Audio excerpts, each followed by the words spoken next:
I think we got some serious lag going.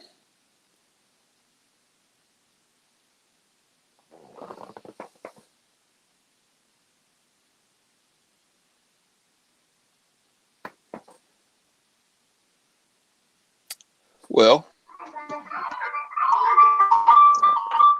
Yo. So, I don't know, the internet tapped out right at the moment when I started to hit live. Nice. But we are live. Rocky start, but welcome to At Weeks End, the Legion of Comics weekly spoiler-filled look back on this week in comics. I'm Mark. And I'm Brent. Let's get started.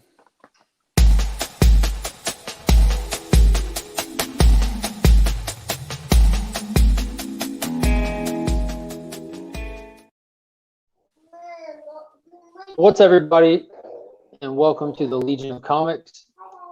And this is our weekly look back at comics this week. It's a spoiler-filled look back, so if you haven't read anything and you want to know what's going on, it's a great video. If you haven't read anything and you don't want to know what's going on, it's the worst place to be all week. But you should stick around anyways. We're going to go over a few of the books that we read, some stuff that we enjoyed, some stuff that we didn't, look at some stuff that we got in this week in the mail, talk about some Mandalorian maybe. And before we do all that, be sure to like and subscribe to the channel if you haven't already. Hit the notification bell. We got a lot of cool stuff coming up here really soon. Tomorrow night, we're going to be having a live interview with superstar artist John Jang, and that'll be at 9:30 p.m. Eastern time.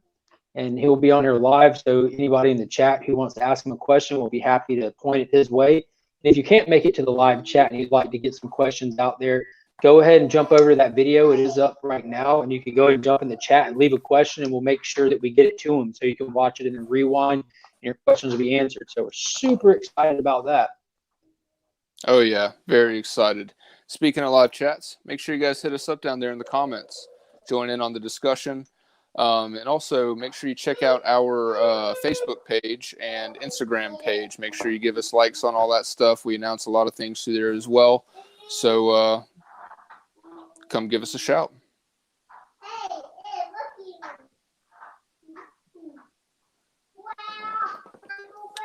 Yeah, I was going to say your video, you may have to switch to your other. Yeah. Well, let's do that. That's not a problem. But yeah, in the meantime, while I'm switching cameras, we do have a friend with us here tonight.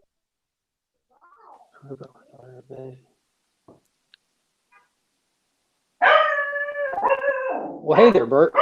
Yeah, I'm about to jump on the other camera, but do that, let's introduce our buddy who's here with us tonight. He's got his own YouTube channel, and dude, the dog's going crazy because the FedEx man just arrived, or either Lee's here, one or two. My 3 Joker sets supposed to arrive today. Gotcha. Let me turn this volume down while I switch cameras. Yeah, our buddy he is here. He's got his own YouTube channel. His name's Justin from Justin Comics.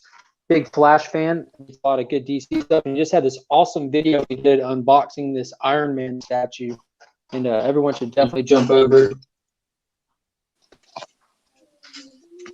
and check out his stuff if you haven't already.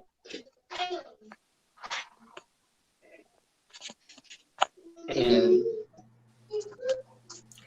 appreciate you having me on, guys. Thank you so much. Oh, no problem, dude. Glad to have you. Yeah. Your video is still frozen. Turn the light down a little bit, a little bright here. There we go. Very nice. Sorry, there we go. Having a little bit of technical difficulties here. Dude, it was doing this last night on me. It was having a weak internet season going on here. Yeah.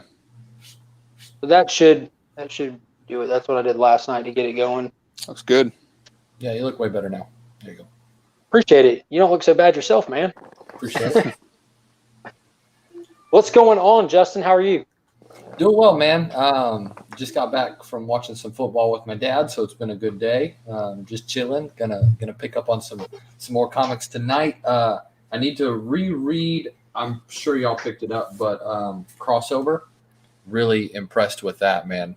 Donnie Cates is huge. So what a start, right? What a start. So, yeah, I'm super excited. And then, honestly, a lot of Boom Studios. I am a few books down on Once and Future. So Yeah, I'm I've heard Gotcha. that's great. yeah, excited to pick this up. And then I think I'm pretty much good to go. I've been rereading a lot of my older stuff, my graphic novels. I'm just trying to learn more about the characters and stuff like that. But just been reading just all over the place. I'm very diverse in my reading, so that's been Same fun. here. I'm gonna let y'all chat for one Definitely. second. I'm about to go get the air on in here. For sure. Yeah, I kind of missed the boat on Once and Future when it first started coming out, but I've heard a lot of good stuff about it. I've been interested. That and Something's Killing the Children as well. I never got on that, but Me neither. I should have. Yeah, kind of regretting it at this point. But I mean, I'm also trying to call the pull list back a little bit right now. So man, there was 1 month. I think it was. I'm pretty sure it was October, or it could have been September. But I spent like close to $100, and I was just like, man, like, oh yeah, no more, like, I love flipping and to my friends and stuff like that. Like, hey, you didn't get this book, like here, yeah, like I'm not gonna make money off of you, but right, or giveaways, but I it's hard to spend $100+ every single month on comics. It's just, for sure, yeah. It's it gets expensive, man, especially around Timeless season. That was a hard month and a half, 2 months for my wallet and my pull list. Oh, absolutely. Yeah. And then January, we're going to have the DC kind of future restart or kind of ad lib thing. So that's going to be expensive too, but I probably won't go crazy there. Yeah. I'm debating on like how deep I want to get into that stuff. Cause it's all possible future but right. I feel like too, like they did say that there are things that are going to happen in these books, even though they're in the future, that like have ramifications for the present of DC or whatever. Right. So I'm kind of debating on how deep into that I'm going to get or whatever, especially coming off of Death Metal, which is it's had a good many chapters, but to me that's worth it. Yeah.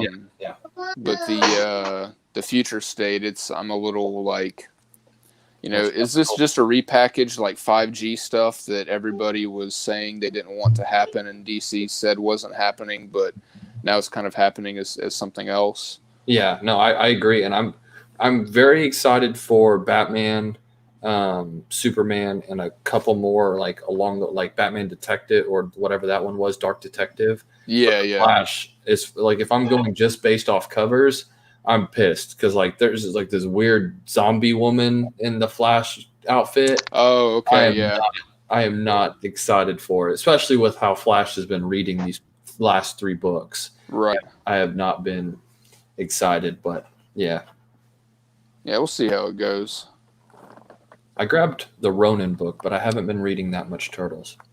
I read all of them in trade paperbacks. Like I'm on volume 10 right now. I'd gotten the Ronin stuff, and I had up through volume 6 or 7 in the trades, and just ended up giving those to Mark because I was like, dude, this is an awesome story. Like, you've got to read. Like I really like the way that IDW kind of went about the Turtles' origins and kind of having like a little bit more of a supernatural aspect to that. Yeah. And I just got this in as an AOK from Panda.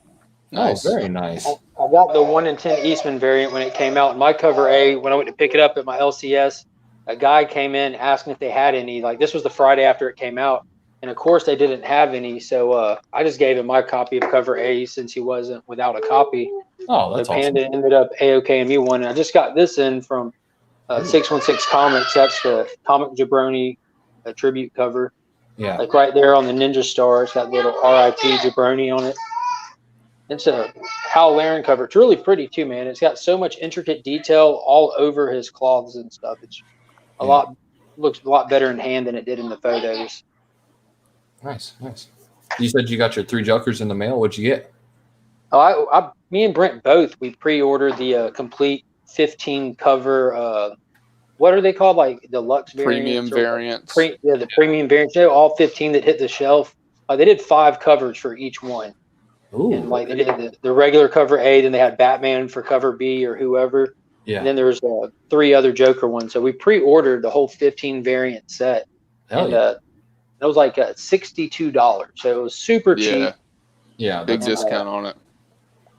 Yeah, I'm going to do the CGC for Jeff Johns' signature. I'm debating on doing the book 3 of Jason Todd's Red Hood, or it's either that one, Barbara, or the first book, Batman. I don't know which one I want to get signed, but it's one of those 3. For me, I would definitely. This is just me though, but I would definitely go with Jason Todd, just because I'm a big Jason Todd fanboy. Jason Todd is to me what Barry Allen is to you. Sure. Okay. Yeah. Then I get it.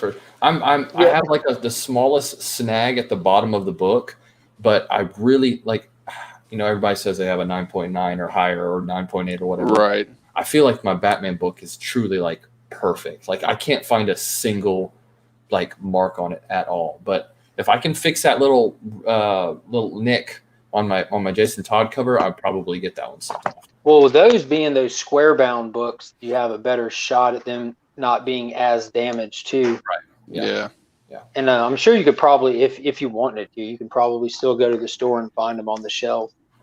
Yeah, probably. Oh yeah. I'm trying to have to remove all this stuff real quick though. Before we go much farther, let's take a look in the chat because we do have a lot of people in here. And Panda told you what's up. And if you see that, how you doing, Panda? Bert still hasn't read Crossover. I think he said he's going to try to pick it up this week. But it was very cool fantastic. Read. Very cool. It's a good one. Awesome, LeMay. What's happening, buddy? What's up, dude? I don't know if y'all seen that TMNT book that he did for Panda. He just had a blank variant, and he did one of his own drawings on it and sent it and had it graded through CGC and got a yellow label for it and everything. And then he got it to Panda. Y'all should check out Panda's channel because it sits right up behind him now. But it is awesome. He's got some really cool covers he's been doing. Awesome. Yeah. Joseph said he hadn't read any of the Ronin yet, but it only got one issue to catch up on. Now's the time. Yeah. It's awesome. What's up, Sam? That's one of my employees at the kennel. Awesome. And good stuff. Yeah, speaking of Red Hood, I was looking at some of the solicits for February, and they have him on the cover of the Harley Quinn White Knight series for number 5. Ooh. They had his like full on suit with the helmet and everything. It looks pretty awesome. Yeah, that's cool. I love that White series. Knight series has been really cool. They've done 2 maxi series for it, the Sean Murphy stuff, and he's kind of shaken up the Batman mythos and made it where Jason Todd was the first Robin. He could have been the second Robin. I don't know how to gauge his age versus Dick Grayson's age, but they definitely illustrated him as if he was older and like had been in the military for a long while. Yeah, I think they mentioned it in the first volume that he was the first Robin. They've done a lot of different stuff with that, and I mean, he's handled it beautifully. His artwork is amazing for it. I love that, like the tributes that he did with all the Batmobiles and all that stuff, plus all the Easter eggs in Volume 2, and that's such a good series. Yeah, I had to pick up. Around. I should open it, but I've been just because I moved. I didn't want to lose any pieces. Little Lego dude of Jason Todd. I had to get him. I forgot. Like I remember reading something about that before. Put him back up there. Oh, I can open it and build it, but little red hood Jason Todd. Where did you get that from? Comes with his bike too. I can snag y'all see if my comic book store has any more. My local shop. Yeah. Oh, okay. I thought was that something that came out with 3 Jokers or? Oh no. At least I don't think so. Yeah. Gotcha. So what all was on your pool list for this past week, Justin? Let's see. It was a little light for me. I think I just got Batman. Flash. I've picked up my Once and Future covers because it took a little bit of time to get 8 and 9, like I had said, and I have 10 as well. I didn't pick up any Spider-Man. I of course got Power Rangers #1. This was a great book. Yeah. I just love everything that Boom Studios is doing. I literally just reorganized all my comics this morning, so they're all like put away. Oh yeah. But then I have a couple things I need to read. I need to finish. I want to reread Ronin, and then I think I'm like 1 or 2 down on Venom, and then I'm pretty much caught. Yeah. And that's the one that Very me and him nice. both. I think it's due to, for me, I can't speak on Brent because I know he started it, but for me, the whole Venom thing, like I've just been venomed out, and I really regret, like from a financial aspect, not having jumped on the Donny Cates train. Absolutely. But having grown up with like the original Amazing Spider-Man cartoon from the '90s, and Venom being so big then and everything, I just feel like I feel about Venom how a lot of people feel about like the Batman Who Laughs stuff, how they're just like, they feel like it's just overload. Yeah. And I get where they feel that way, but yeah, I just didn't read it. I'm sure I'll go back and probably read it in trade form. I do like to pick up trades and read back issues like that, but as far as picking up everything off the shelf and stuff, it's just very difficult to do. Oh yeah, for sure. And I talked to this guy on Instagram. He's got a YouTube channel called the Comics Lounge. His name's Chris, and he's a big Marvel guy, and he just started kind of just doing like a flip through of the books as they come out for the King in Black stuff. Now this past Wednesday, like there was like a Nola's Here book or something. And he's kind of did a flip through. Yeah, he just kind of did like a flip through summary of it, and I did watch that. He kind of shot me a message and said check out the video, and so I'm going to just try to follow along with it through Chris on his YouTube channel. And yeah, for people who don't read it, y'all check out the Comics Lounge. He does some cool stuff on there. Oh, nice. Save you some money too. Oh yeah, for sure. Oh yeah, definitely. Yeah, I jumped on Redneck early on whenever he was writing that, and that has been a really awesome story.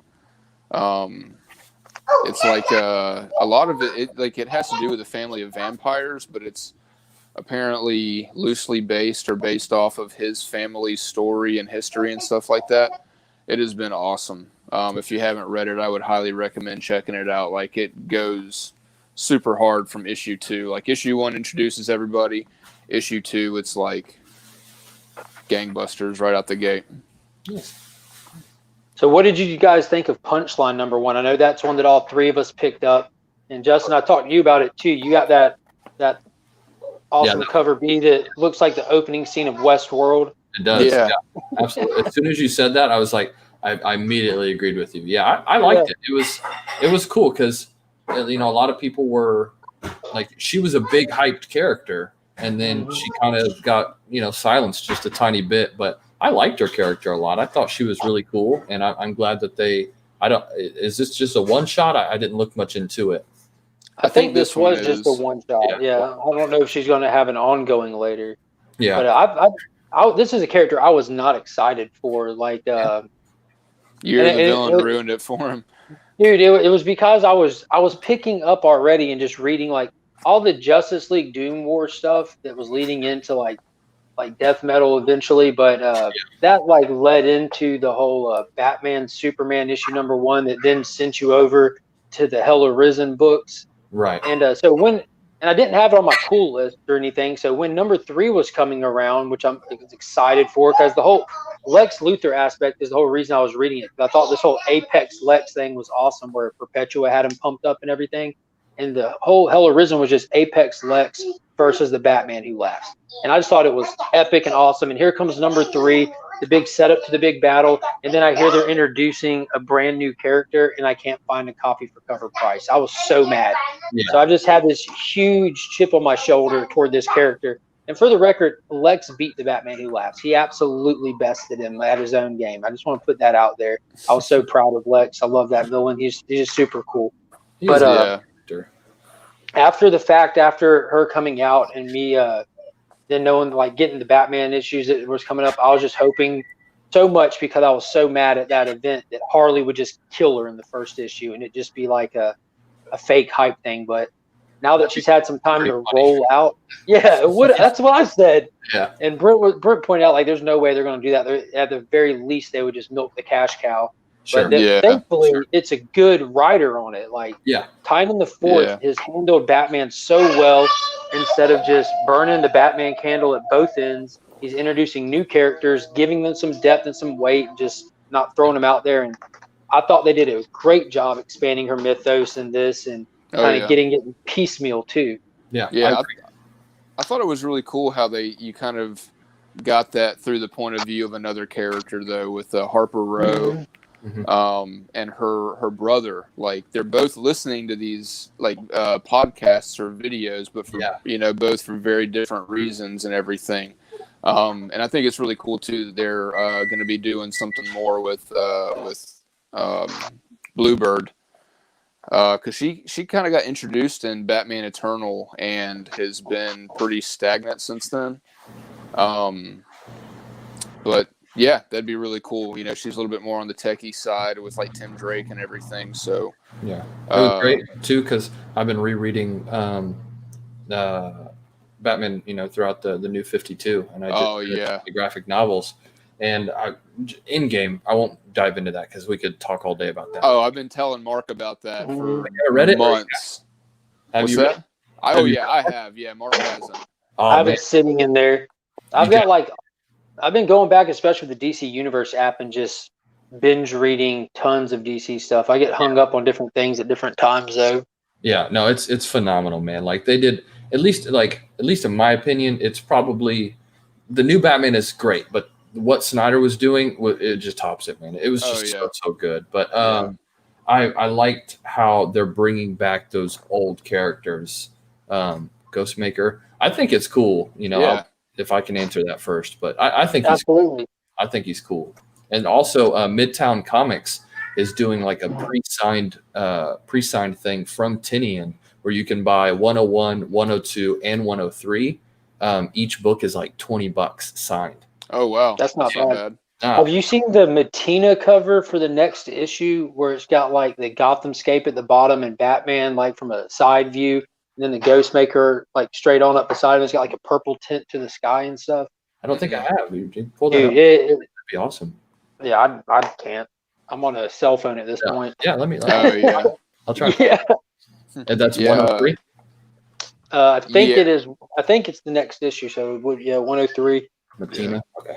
I think Ghostmaker is pretty cool myself. I like that it's like it's not. If you can screen share that, Justin, feel free to.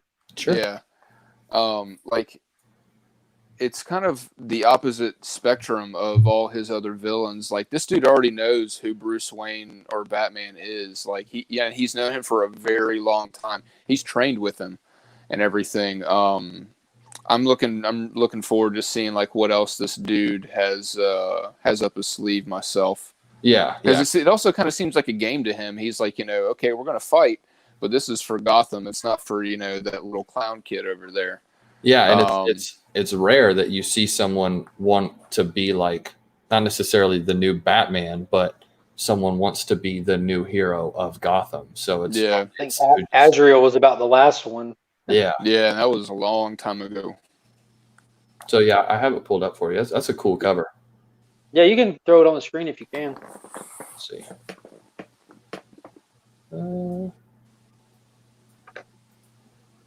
I think it won't let me since I'm not owner, so it's probably you. But it's cool. I mean, we can do it another way. Yeah, no biggie.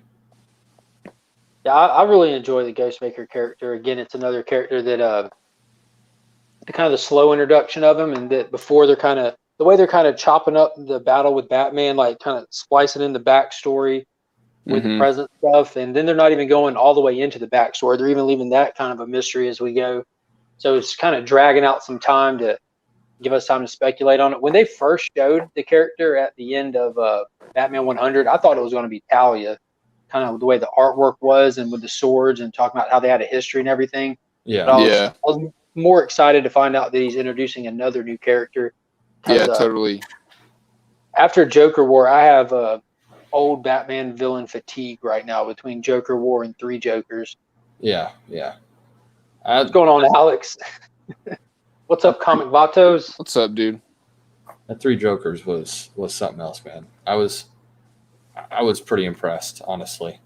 Yeah, if y'all want to talk about that, and I'm more than happy. Sure. I know we've been talking about wanting to talk about it. Yeah, I mean, yeah. Either way, I just like, obviously, like the build up, it taking so many years to get to it. I feel like the ending was was pretty dramatic. It wasn't like, oh, like I wish it would have been a little bit more possibly, or just like from somebody at least that doesn't know that much about Todd and giving him that just heartbreaking finale. It just, I like that it sets it up for something more. And knowing that, Bruce has always known who Joker was, and just leaving that out there on the final page was just crazy to me, especially after reading Batman 52. So knowing all that, I just reread again and just giving it that climactic ending, and just, I don't know if y'all have seen the movie Friday Night Lights, where they lose the final game. That movie never leaves my mind because they didn't win. So just seeing how much pain that they're able to put, this character into only 3 books, I felt like it was really good. See, I was the same things that made you think it was awesome made me upset with it. And this is see, Joseph really felt it for Jason's too. Yeah. And when I read it, because of the buildup, I'd read the Dark Side War, just all the I've got the 3 Jokers Rebirth right there. Yeah. The first appearance of the 3 Jokers. Like, I was stoked for it because I like when DC goes big cosmic style stuff, and starts talking about crises and stuff like that. And that's what I was expecting from it. But I guess because of the COVID pushback, all the shakeups at DC, it kept getting kicked down the road. And in my opinion, I guess DC just wasn't at a point to tell the original story that was intended, maybe. Okay. That story just wasn't there anymore. So Jeff Johns went in a completely different direction, which, again, it was fantastically written. The artwork was top notch. It just wasn't, I don't know, it was like I was looking in the wrong direction the whole time. And he ended up making a perfect follow-up to The Killing Joke, which I didn't see coming in a million years. And as time is going by, I'm having more time to kind of process that, and get past my own expectations that I put on it that, again, that's my fault for. I'm appreciating it a lot more. But there was a few blaring contradictions that stuck out at me that I've talked about, especially with Brent and stuff, where kind of like the timeline that they lay out, especially in issue 3 when they're looking at all the crime photos. Yeah. They actually lay out the time frame of the Jokers. Like he says the first Joker we encountered was obviously the criminal Joker, and the second Joker we encountered was obviously the clown or the comedian Joker, and the third one was the Killing Joke Joker, the one that killed Jason. They did one little panel to kind of say that this is the new 52 Joker, that was the comedian one, the one that survived it all. Right. So at the end, he's saying that he's known who Joker was since the first week the Joker was ever out there. Well, that would have been the criminal Joker, and he's dead. And the whole hiding of Joker's family. Well, yeah, the hiding of his family, that happened before he was the Joker, and the police did that. Bruce Wayne had nothing to do with that, so why would he have anything to do with that? Yeah. There's just some little things like that. And for me, the Barbara and Jason thing, I didn't need that. Like, I didn't need it to go any farther than issue 2 when a little weird kiss and her kind of pointing him in the direction of healing. Yeah. But because of the way issue 3 ended, well, he gets pointed in the direction of healing in issue 2. Issue 3 starts out with him being even more angry and snappy than he was in the first issue. And then by the end of it, with his note falling and him saying that if you never respond to this, I'll just go back to being the way I am. Yeah. So we're kind of literally at the end of the 3 Jokers. We're right where we were at the beginning of the 3 Jokers, where continuity-wise, there's only one Joker.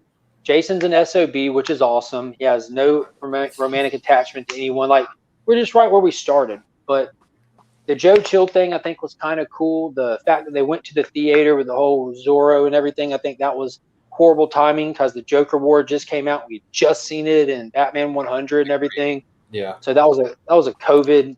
You got to blame COVID for that. But there's just aspects of it that I was just like, man, come on. And I think they wasted so much real estate with no dialogue, with just pages of just Batman walking in a door, then Barbara walking in a door, then Jason walking in a door, and like, I get it, they're moving. Like, I was just wanting dialogue. I'm wanting the story to progress, not just the characters have minor movement through them. Yeah, no, I see and I hear everything you're saying. No, I didn't pick up on those panels as far as the timeline is, from what you're saying, Joker and Joker. So that does change things a lot for me. But I guess Yeah, go ahead. To balance it off, that's also cool though, because that again just gives us questions about the Joker. And I did not want to know what the Joker's Yeah. real name was, who the first Joker was. That had nothing to do with what I was interested in. I was just interested in the concept of how is there three? And they just turned it into a basic Joker clown prank. Oh, I just used the same acid that made me and I made more. Yeah. Yeah. I definitely feel like that this story was more based off of the concept of there being three Jokers and it being a continuation of what happened in Dark Side War. But That's a good question. What do you guys think Joker's I think gonna find? I think that he has to. I think Yeah, He well, has to. he has so to. They wouldn't they put did that an, in there. yeah, they did announce that there's going to be like a sequel or something like that in one of the upcoming books. I can't remember. Me and Mark were talking about it last week or something. Yeah. But there is going to be like a follow, at the very least, a follow up to this story. So I'm kind of wondering, like Mark had kind of mentioned too, how it's like a really good sequel to The Killing Joke. If there's going to be like maybe a part 3, like Killing Joke Part 3 or anything like that, or if they're going to continue with just how like White Knight is its own little universe, and then this is like this three Joker. This is just like a three Jokers universe, because they never mention anything about the Mobius chair in this book whatsoever. No. And you know, and with Bruce saying that he's known who the Joker was since the first week he encountered him, like that's also information that he would have gotten from the Mobius chair. So I think it's completely detached from Like from the canon. Dark Side War, New 52 type of stuff. Yeah. Which to me makes it a better story, because like Mark had mentioned too, we've been waiting for this for years, you know, like this whole 4 or 5 like this follow up to there actually being three Jokers. And my initial prediction was that there was going to be a pre-crisis Joker, a post-crisis Joker, and then a New 52 Joker. That would have been like, that's the way I would have went. Yeah, and it would have made sense, and it would have tied more into the New 52 read Dark Doomsday Side War Clock? Mobius chair. Did you read Doomsday Clock, Justin? I bought it. I Oh own it. Have you man, read it yet? I'm Oh like my God. first couple pages. All right. Well, I'm not going to spoil So anything, but like, so I'm going to have to backtrack. I was just hoping that they were going to address the three Jokers being spread out amongst these crises, as he is an anomaly inside of the DC universe, that he's not necessarily affected by these resets for whatever reason that they can even go into down the road. So every time the universe reset, it was essentially making a copy of him, and they were finding each other through their own similarities and their own actions, which I thought would be cool. But dude, when the same week that the Three Jokers issue 3 came out was when the death metal book, was it Rise of the New God? Oh yeah. Did you read that one shot that had the Darkest Night just real big over the cover holding a planet? I think it was like 2 weeks ago.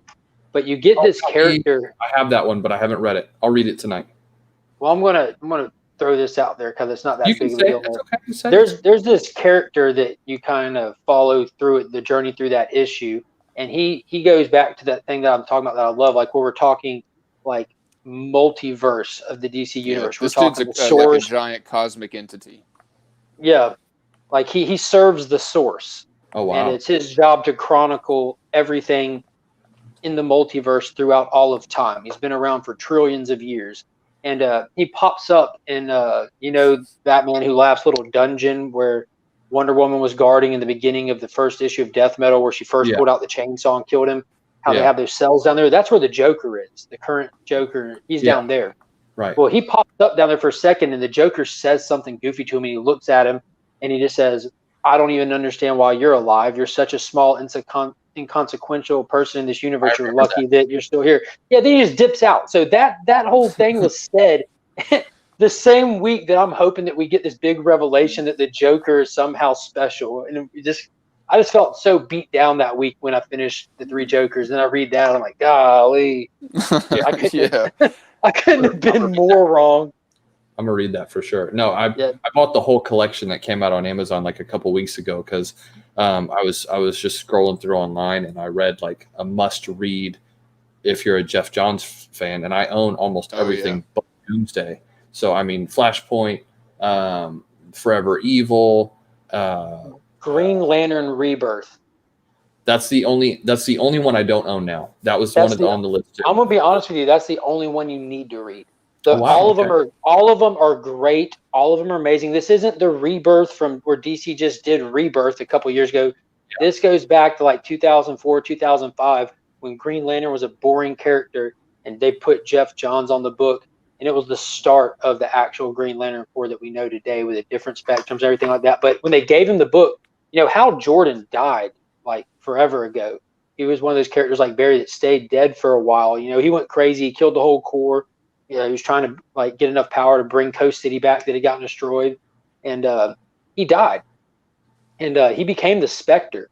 Yeah, and he was the Spectre for years. So Green Lantern Rebirth is the story that Jeff Johns wrote with him coming back from being the Spectre to being alive. That's when they started doing like where their symbols are actually in front of them, floating in the air. Where he had the artist draw the blacks on their suit, straight black, no detail, because their suits are powered by their rings. So he thought, no, it was the coolest concept that wherever it's black, that's just the absence of light. So it would have to be just straight black. So it was some of the best writing. He was the first person that thought to make Sinestro, when he's ring slinging, just stand there with his arms crossed, because he's Sinestro and he's just so arrogant. He knows what he's doing and it's all up here. So he just stands there and ring slings like this, sitting still, just fighting people. I'm like, dude, this is the craziest thing ever.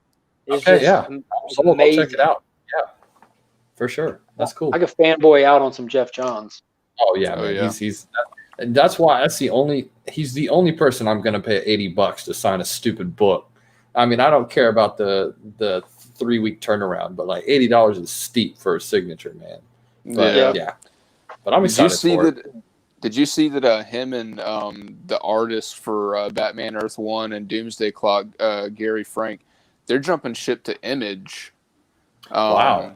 They finished off the 3rd volume of Earth 1, and now they have a creator-owned title at Image called Geiger. That's intense. They must have paid them a lot of money to jump ship like that. Yeah, well, that was the thing. Because that was a huge shakeup.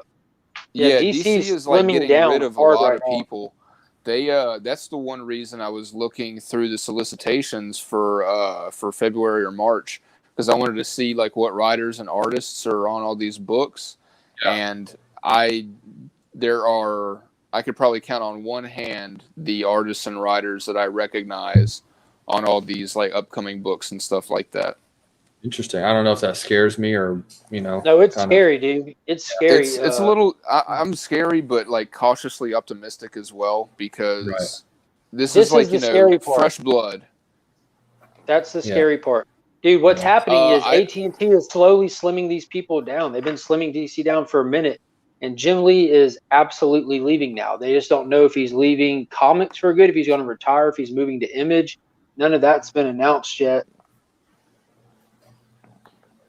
Because I mean, like, I don't know if y'all read the Flash or no. I don't read current Flash titles.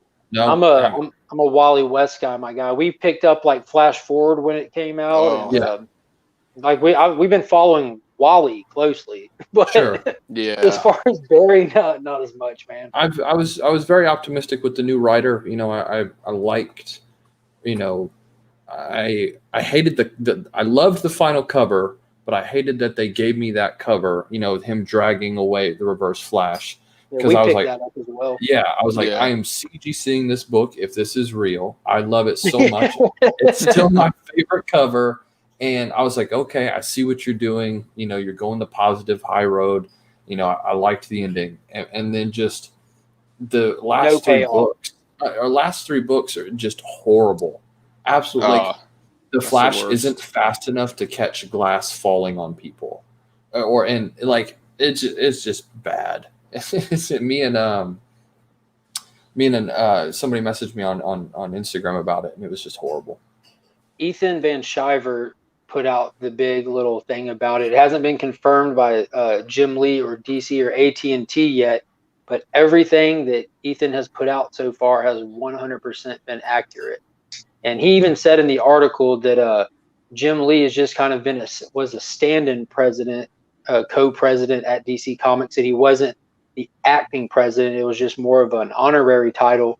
And when DiDio left, they wanted Jim Lee to step up and to fulfill those responsibilities. And that's not who Jim Lee is or what Jim Lee does per se. And that's not what Jim Lee wanted to do. And so what it's looking like is we have like how Flash just wrapped up and a lot of other titles have canceled. And now you get random writers and artists on them kind of just doing throwaway stories. Even with Detective Comics, like this holds no weight inside of the overall continuity. It's an interesting story. It's following behind the Batman Joker War stuff. But what they're trying to do is they're trying to get all their titles and storylines to come to like an arc ending. So when Future State comes out in January and February, it's going to dominate the titles and give the ones that are still rolling time to finish up. Death Metal, for example. That way, after Future State in March, they're going to be rolling out their slim and trim DC line of books where they're going to be primarily focusing on like your Trinity characters or some of the bigger characters that still rake in enough stuff. Because and Jim Lee announced this kind of stuff at Fandom that they're not stopping making comic books. They're going to drastically slim them down. They're pretty much reassessing their assets is what it looks like AT&T is doing. And it looks like Jim Lee's about to get cut a multi-million-dollar bye-bye check. And Van Schreiber said he doesn't think he'll retire. He doesn't know if he'll go start his own kind of his own books for a while, or if he might go back home to Image Comics, or who knows what he'll do. But as far as DC goes, it doesn't look like he will be staying there. And yeah, I don't trust what Ethan says. I don't distrust what he says. All I can say is everything that he's put out so far has been 100% accurate and not embellished. And he even says in these articles when he's not sure of this or that, but this is what it looks like is happening. And yeah, he's not trying to like scare anybody or try to pump some narrative. He's just putting out information. Putting the news out. I read too that like after Future State and everything, they're trying to do more streamlined stuff, like jumping on points without like rebooting the universe every year and a half or whatever. And so they're going to try to start going to more like self-contained, like graphic novel size stories instead of doing like monthly comics here and there. They're going to put out like something like Earth One, every few months or something like that, and do like these self-contained stories. Yeah, keeping the flagships, but also like with these graphic novels, kind of having like their own self-contained story, but still being part of like a larger thread, but just not as interconnected as like the comics are, because that's even like with perfect continuity, things can still get convoluted down the road and everything like that. So I think that's what they're trying to create. Like everything they put out is like a good jumping on point for a new reader. And their whole concept behind it is everything counts. Yeah, that's cool. I need to read these. They've had horrible success with stuff like with New 52. It was a horrible success project where it kicked off and everyone jumped on. You had this fresh take on characters, and they had this ultra hardline continuity that ran across everything. And they started having these issues where you had like big time writers and artists, like on Action Comics, it was a throwback book, and he didn't know what he was allowed to write because he didn't know what the other writers were doing on Superman, and they were all having to step on each other's toes constantly and go check with other writers and artists. And those other writers and artists didn't know what they were doing yet because they had to check with other people. So it became a jumbled mess from a creator standpoint. So when they did the rebirth, they went the polar opposite direction. And anyone who reads DC, you hear them say it all the time. I don't know what's going on, or I can't keep up. Well, they went the opposite direction, had the loosest continuity they've ever had. Yeah. They're giving more people more room to just do what they want to do and write their characters. So as fans, instead of having to keep up with this giant metaverse, you're able just to keep up with your characters you love. You can, if all you're reading is Flash, you're not lost. You know what I mean? Right. And but at the same time, they still have this overall large thread like Death Metal going on, where if you wanted to be 100% on the up and up in Death Metal, you had to read 30 issues of Justice League, followed by picking up Batman, Superman, the first 8 issues of that, followed by a Hell Arisen miniseries. Then you needed to make sure you got Heroes in Crisis to see what's going on with Wally. Then the 6 issue flash forward, and then you had to go into Death Metal. So you had all these different events that if you didn't know or you didn't take the time to find out what threads what, you don't have it, you know? So it just got too crazy again. Yeah. Yeah, and they found success with like these shorter, contained like maxi series, like Batman Ninja Turtles, White Knight. Now we have Rorschach. That's been. I mean, I enjoyed the first issue. I'm super excited for the second issue this week. Mr. I mean, Miracle. but it's Mr. Miracle, Strange Adventures, like all these smaller, like self-contained things have just been a lot better in my opinion. Or brought them more success as well. So it's like the shorter stories, because when you know you're gonna have an 8-issue. What's up, guys? When you know with White Knight, if you're gonna have like an 8-issue series, like you know how you can perfectly plot it and everything. Like you have a beginning, middle, and an end and everything. It's not and like every issue, you're not having to have filler issues and everything like that. It's like everything's going to have like meat on the bone and everything. Yeah. So it's. Let's take a moment to do a shameless. Let's take a moment to do a shameless product placement. This down here is Kid Rano Prince on Instagram. He's an official sponsor to Just In Comics right above us. He makes these beautiful stands that I have right behind me. You can go to his Instagram and find them. They hold raw books, top loaders, and CGC-CBS graded books. They're weighted in the bottom. They're 3D printed. You can get pre-made ones, or you can send them a photo and have them custom made, and they are hand painted. Oh, does it better than I do, man. Yeah, you got to check these out. Shameless, absolutely shameless. I'm doing a really cool giveaway at 200 subscribers.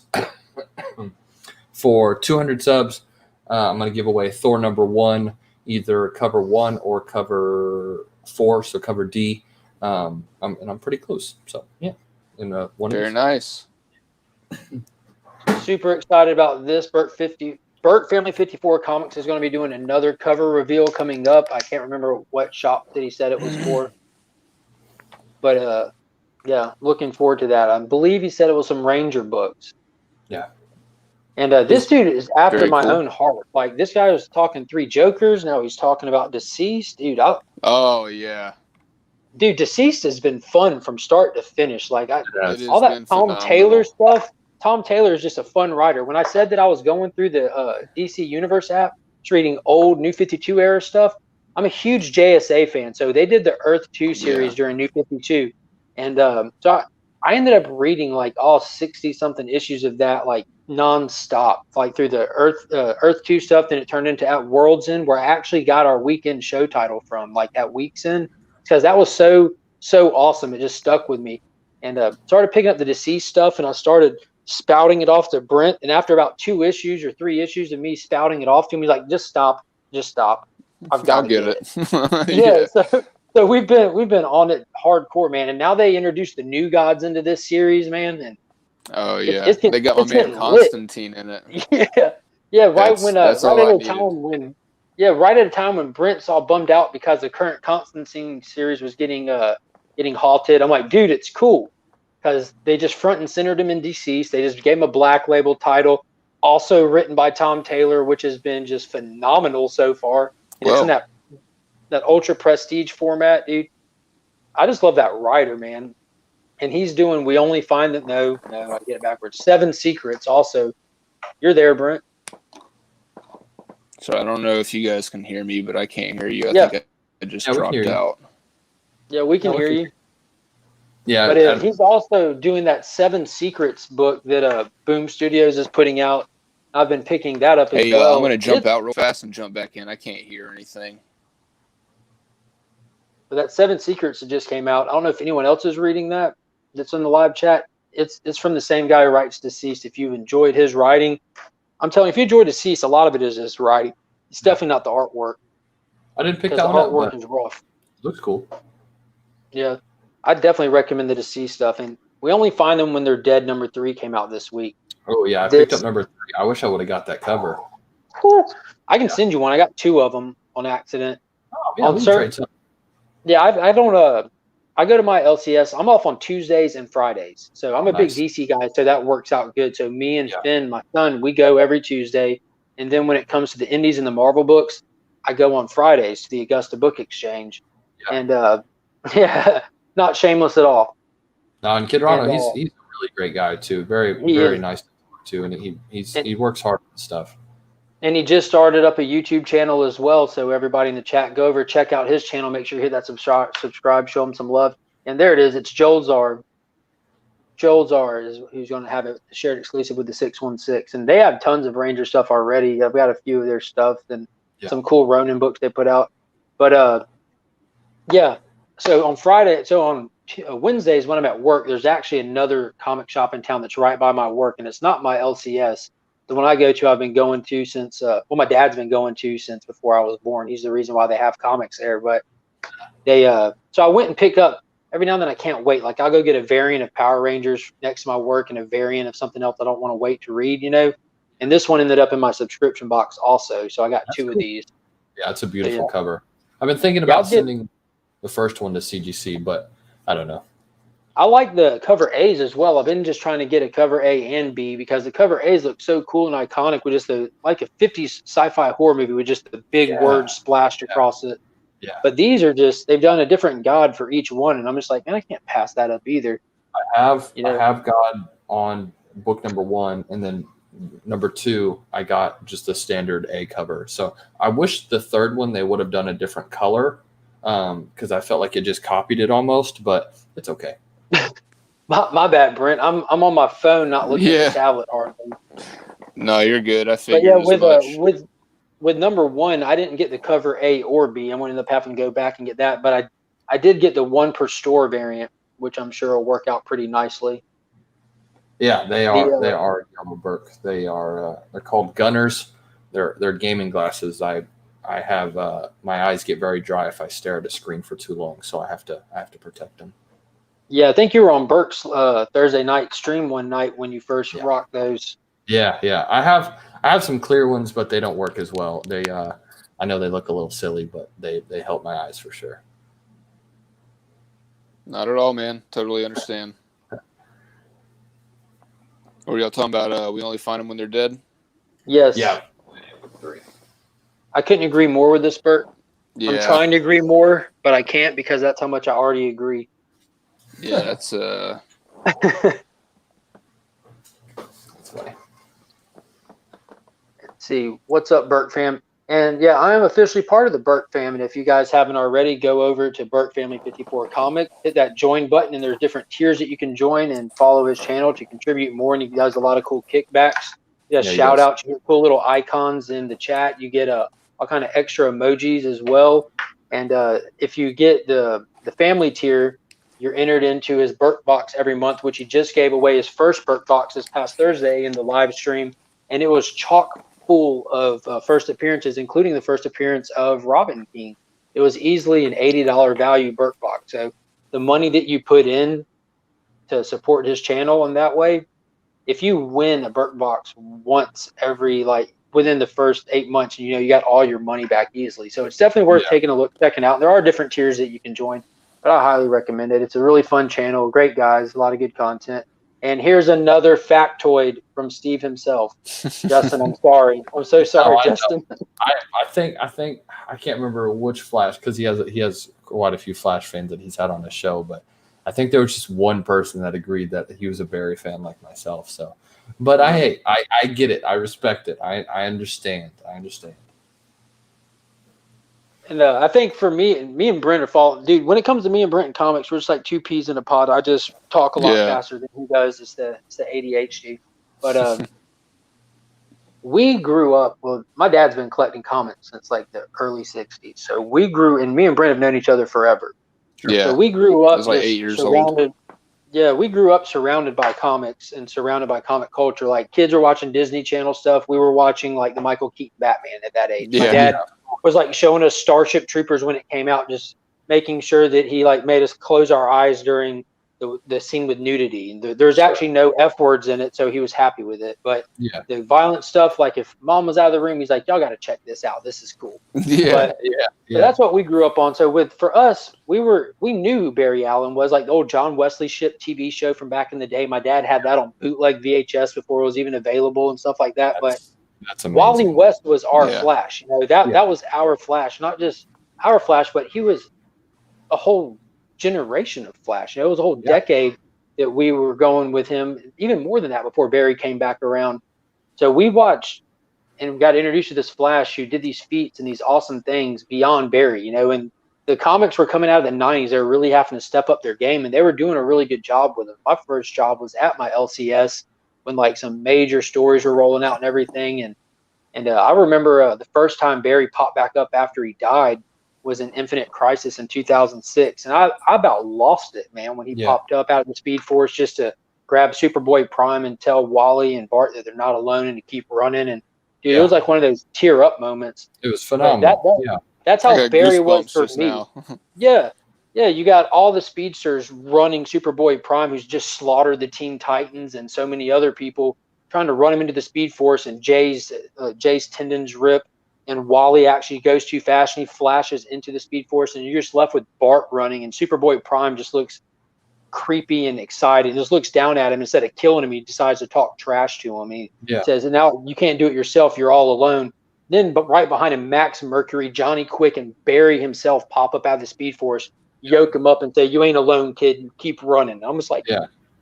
It was like one of the most mega moments, and that's how Barry was for me. He wasn't my everyday Flash. He was my, you get a piece because he's that awesome. His legacy is what I was introduced to, and then CW ruined that for me.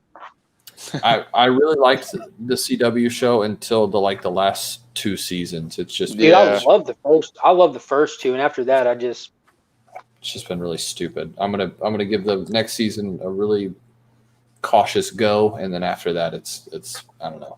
So, but yeah, I agree with this.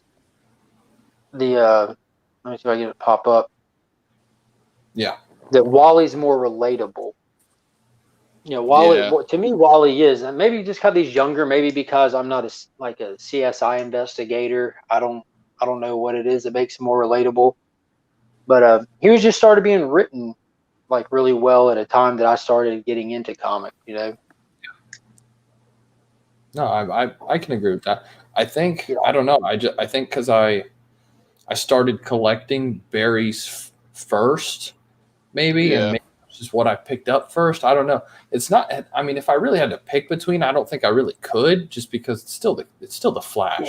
And they're so different, man. Like the way that, like, out of the costume, they're so different. And how about that? What was it? The Speed Metal issue? Holy crap.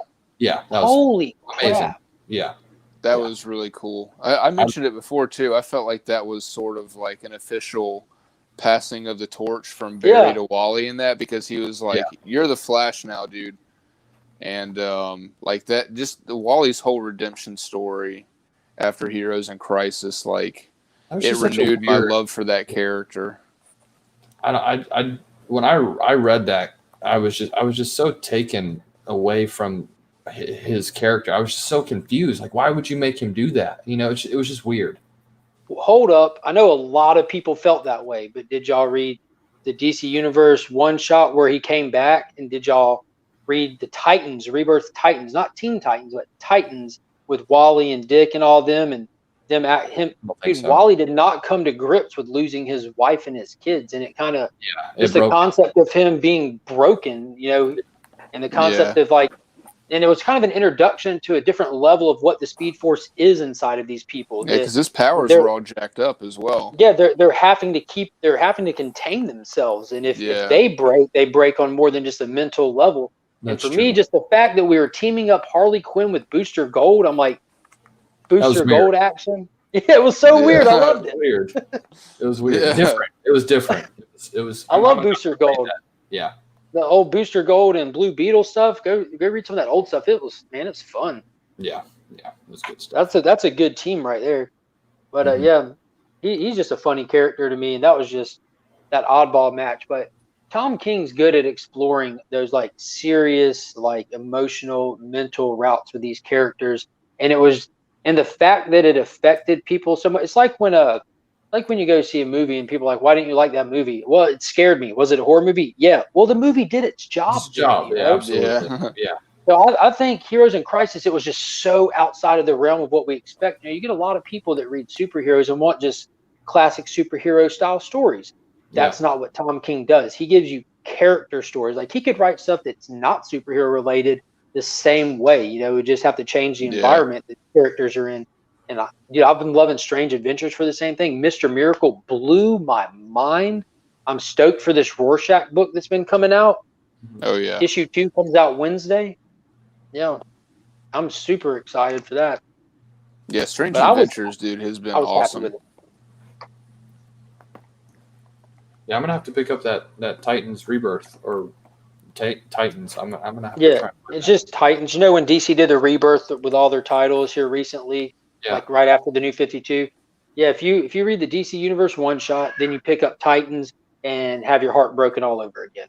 Oh, wonderful. And it's the fact that Wally knows everybody. He has no loss of memory. You know what I mean? No. Yeah. But nobody remembers him. But the thing is, they all know that they should. They're like, I know I should know you, but I don't know how. And he's having to find that individual emotional lightning rod with each individual person. You leaving? I'm not immune to hugs. Well, lay down with that little boy. He loves you. I did. Now he wants to come home. We'll take him. Just drop him off in the morning before you go to work. I don't care. That's funny. Love you, bro. Brent said hey. Hey. Lee said hey. What's up, Lee? Hey, I'm sorry. He said hey. He got mad that I didn't say it right. That's right. funny. That's funny. So you can't That's be, one of our best friends. can't be infringing on my character. But yeah, I think that Wally's overall route since Rebirth, really since since Flashpoint, since its absence, has just been one of the coolest character journeys ever. Going from being the new Flash, filling that mantle perfectly, to being gone, to coming back and being forgotten, to then becoming an alpha level character on the Mobius chair, imbued with the powers of Dr. Manhattan. That is one journey, man. That's crazy. It's like he literally came back in Rebirth from nothing, and now it's like he's sitting there rearranging the timeline of the DC universe before the Batman Who Laughs got to him. It's that's I think that we'll be seeing something big from Barry, at least to make him a little bit not more relevant, so to speak, but I think that he will get some type of boost or some type of upgrades here soon. I'll be right back. I think with where they're going with Wally as well, like as far as making him like another cosmic entity, and if they're going to continue doing that through Death Metal, I think that they're going to, like you said, kind of try to reaffirm Barry as like the Flash. Yeah, because it's like I like that he did that for Wally because Wally's been effed with hard. Yeah. But I don't like that because, all right, like Barry, no, you're the Flash. Dude. So what is I didn't like where that left Barry because he forgave Thawne and he moved on and he put that to rest.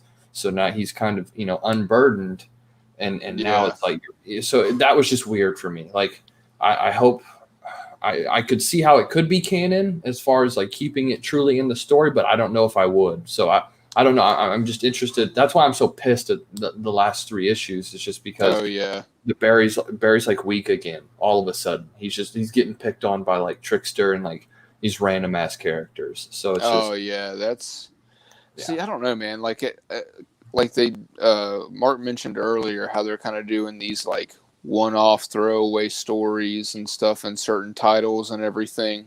Right.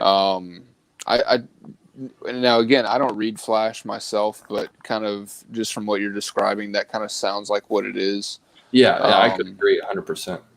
Yeah, and it'd be interesting, like, hopefully for the sake of the people that do read it, that is one of the series and characters that they continue through with after Future State. Yeah. I'm really interested. I know what's coming up, but I'm trying not to read into it too much because I do want to know more about it. I'm very excited. I'm going to pick up a pretty good amount of the covers. You know, I'm not going to go broke, but Right. I am excited for Future State. I think it's important. I think it needs to happen.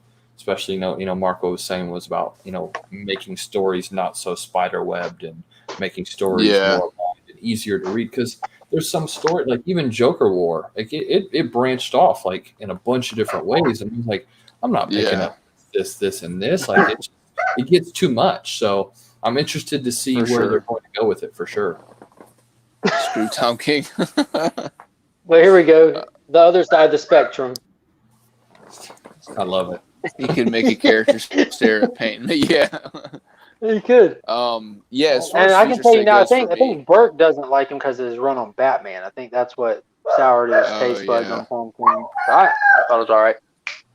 yeah, I think the how all that looks like it's going to be spinning out of death metal is going to determine like how much of it I actually pick up. But it also seems too like, well, with the with the exception of like that little excerpt from Batman 1027 when Commandy goes back to 1939 and grabs that Batman. Like I feel like that'll be the central story, and that may be what if I do pick anything up, it'll just be the central story to Future State or whatever, because all the other like one shots like the Dark Detective and the new Batman and all that stuff, it just doesn't like it just to me at this particular moment seems like pointless one shots myself. Yeah, they're just looking to grab money. Yeah. Whereas like death metal, you have all these other one shots that are just as good, if not better, than the main story, and they all like count. They all hold weight. There's all like meat on that bone. Sure. I agree. So it's just a weird like back and forth thing with DC and stuff like that. Like Mark said earlier too, like they're canceling the Constantine series and the Sandman universe. They've only got that 3-issue series coming out from Black Label in the big prestige format. So I'm kind of I'd like to see that statue. Oh, nice. Yeah, you can find all of our channels on Instagram. Feel free to share that statue. I'd like to see that as well. Yeah. I have a pretty good amount of Flash statues. The only one I don't have that I really, really want is from Sideshow. And it's like 800, 700 bucks. Yeah. I've got a friend in Belgium who's a big Sideshow statue guy. He's got the most amazing collectible collection I've ever seen in my life. His whole house is just like glass cases with just statues and statues. I'm not talking small statues. I've got some like small statues. He has a restaurant. Oh, well, there you go. That's awesome. Yeah. No, I have the Iron Man. Well, that's Iron Studios, but and I have one more from Sideshow, and I'm going to be doing that video here soon. Another benefit of joining the Burke family on any tier level is you get early access to content.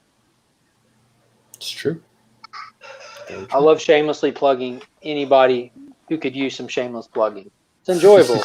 Absolutely. People helping people. It's a powerful thing. I couldn't agree more. So did you read Power Rangers, Justin, for this week? I got it sitting right here waiting. Yeah. Number what? No, Here's the opposite. Power Rangers, like the sister series to that came out this week. Justin, hold. I grabbed 55. I don't think I grabbed that one. Yeah, it came out last week. So real quick too, speaking with like saying 55, made me think of they're doing legacy numbering throughout these two series. So like Mighty Morphin 1 has a legacy variant that's like issue number 56, and then Power Rangers has a legacy variant that's Mighty Morphin 57. And it has the original Mighty Morphin Power Rangers trade dress with the original numbering and all that stuff. So yeah, I probably effed up. I don't think I grabbed it. Hold your copy I'm back sure you'll up. have some, man. Mine? Oh. See, we have connecting covers in our hands. Yeah. Yeah. So let me see if I still have Yeah, it there in you go. here. Yeah, so this was the legacy variant for Power Rangers #1, how it still has the trade, Yeah. but also number 57. So I've been picking these up and just sliding them behind like the Mighty Morphin Power Rangers series as it's like continuing. And I've kind of been making these my reader copies as well, just because it just feels right, you know? Like if it's legacy numbering and, you know, it's... Yeah, so I've just been reading those or making those my reader copies.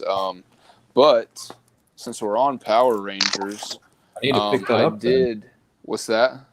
So I need to pick up the book y'all are talking about. Then I can't. Believe I messed up They did a series split, so now it's like you have Mighty Morphin and #1, and now you have Power Rangers #1, which Power Rangers is going to be following the Omega Rangers a little more. Mm-hmm. Yeah.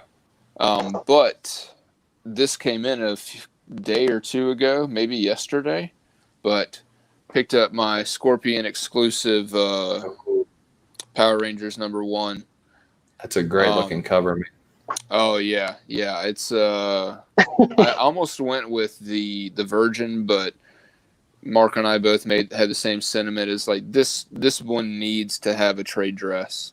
Mm-hmm. It just looks too empty without it, so I'm happy I went with that. I will say the one thing I'm not happy about is some of these are numbered.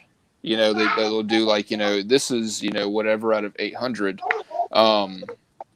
I generally don't care if I have #1 or anything like that, but they gave me number 797. Like, I wish I would have got that 800 for some reason. I don't know why. I would be pissed off too. Yeah, I was like, dude, you could have skipped a few. You could, you know, put those up, but yeah, that's the only thing I'm unhappy about it, and I will live, I assure you. That's a kick-ass cover, man. It really is, dude. That is, I love the lightning, how he kind of disappears into the Zord and all that stuff. It's just, I saw it. Hey, Finn, how's it going, buddy? What did Duncan do? What am I doing? Show him your book, Brent. Oh, you want to see the Go-Go Mans? The Go-Go Mans? Yeah, that's what he used to call them. That's I adorable. like Go-Go Man Ranger. He said, I like Go-Go Man Rangers. Yeah. Ride on Daddy Bone and all the them. Yeah, it's on all of them, isn't it? Why? It's how it has to work out right now, little buddy. Oh, man. Kid Rono agrees. Dude, that Virgin one was just so, I don't know, it didn't look like it belonged on a comic book. It was just... Yeah. And I was going to mention this when you were talking about that last issue of Flash, that cover with him dragging the Reverse Flash. And that white background is what makes him so cool, too. Like white backgrounds or yellow backgrounds on covers just make them look so much better. But when you have a white background with a white Ranger with a white Tiger Zord, it's just you need some point of reference. And boom, there he is. There's my brother from another mother all the way across the seas in Belgium. And I'll definitely be, for the sake of Bart being able to see him, he has ordered via me through Scorpion a whole bunch of those Ranger books that came out for that 1 week, and including that White Ranger one, the Del Auto Green Rangers, the Thunder Megazord one, the Red Ranger one. So I'll be, when they come in, I'll show them off so he's able to see them before I pack them up and send them overseas. Awesome. Yeah, that's really cool. I'll have to. Does he have pictures of his collection or whatever? No, I met him on the Power Rangers group on Facebook, and we started just talking and all that and everything. And when Hasbro did their little, they didn't do their Toy Con this year, so they had that little Hasbro Pulse release for exclusive Power Ranger stuff, and they had the Draken Evo 3 figure come out, and the first Catherine Pink Ranger come out in Lightning. He actually reached out to me and asked me if I'd be okay with ordering one because they were only available in the United States and in Canada.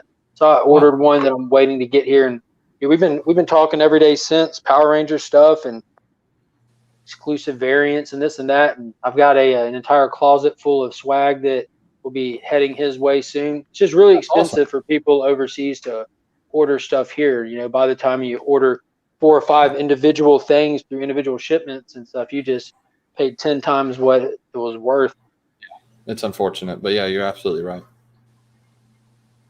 Yeah, so make sure you go pick up that Power Rangers issue, man. It is. I'll try to. I don't know how far you've gotten into, or how far you're into like the newer stuff now, but it's definitely ramping things up. I was super happy with this episode or issue. Sorry, I do it all the time. Old habits die hard. Yeah,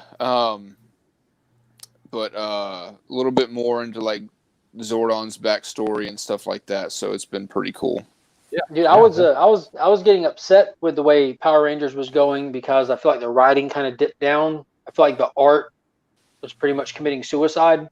The art had gotten terrible, and with Mighty Morphin, we kind of got, in my opinion, got back to that feel that Go-Go Power Rangers had, when you're kind of back in the essence with the heart and soul of the team. Yeah, where it feels like that same camaraderie the TV show had.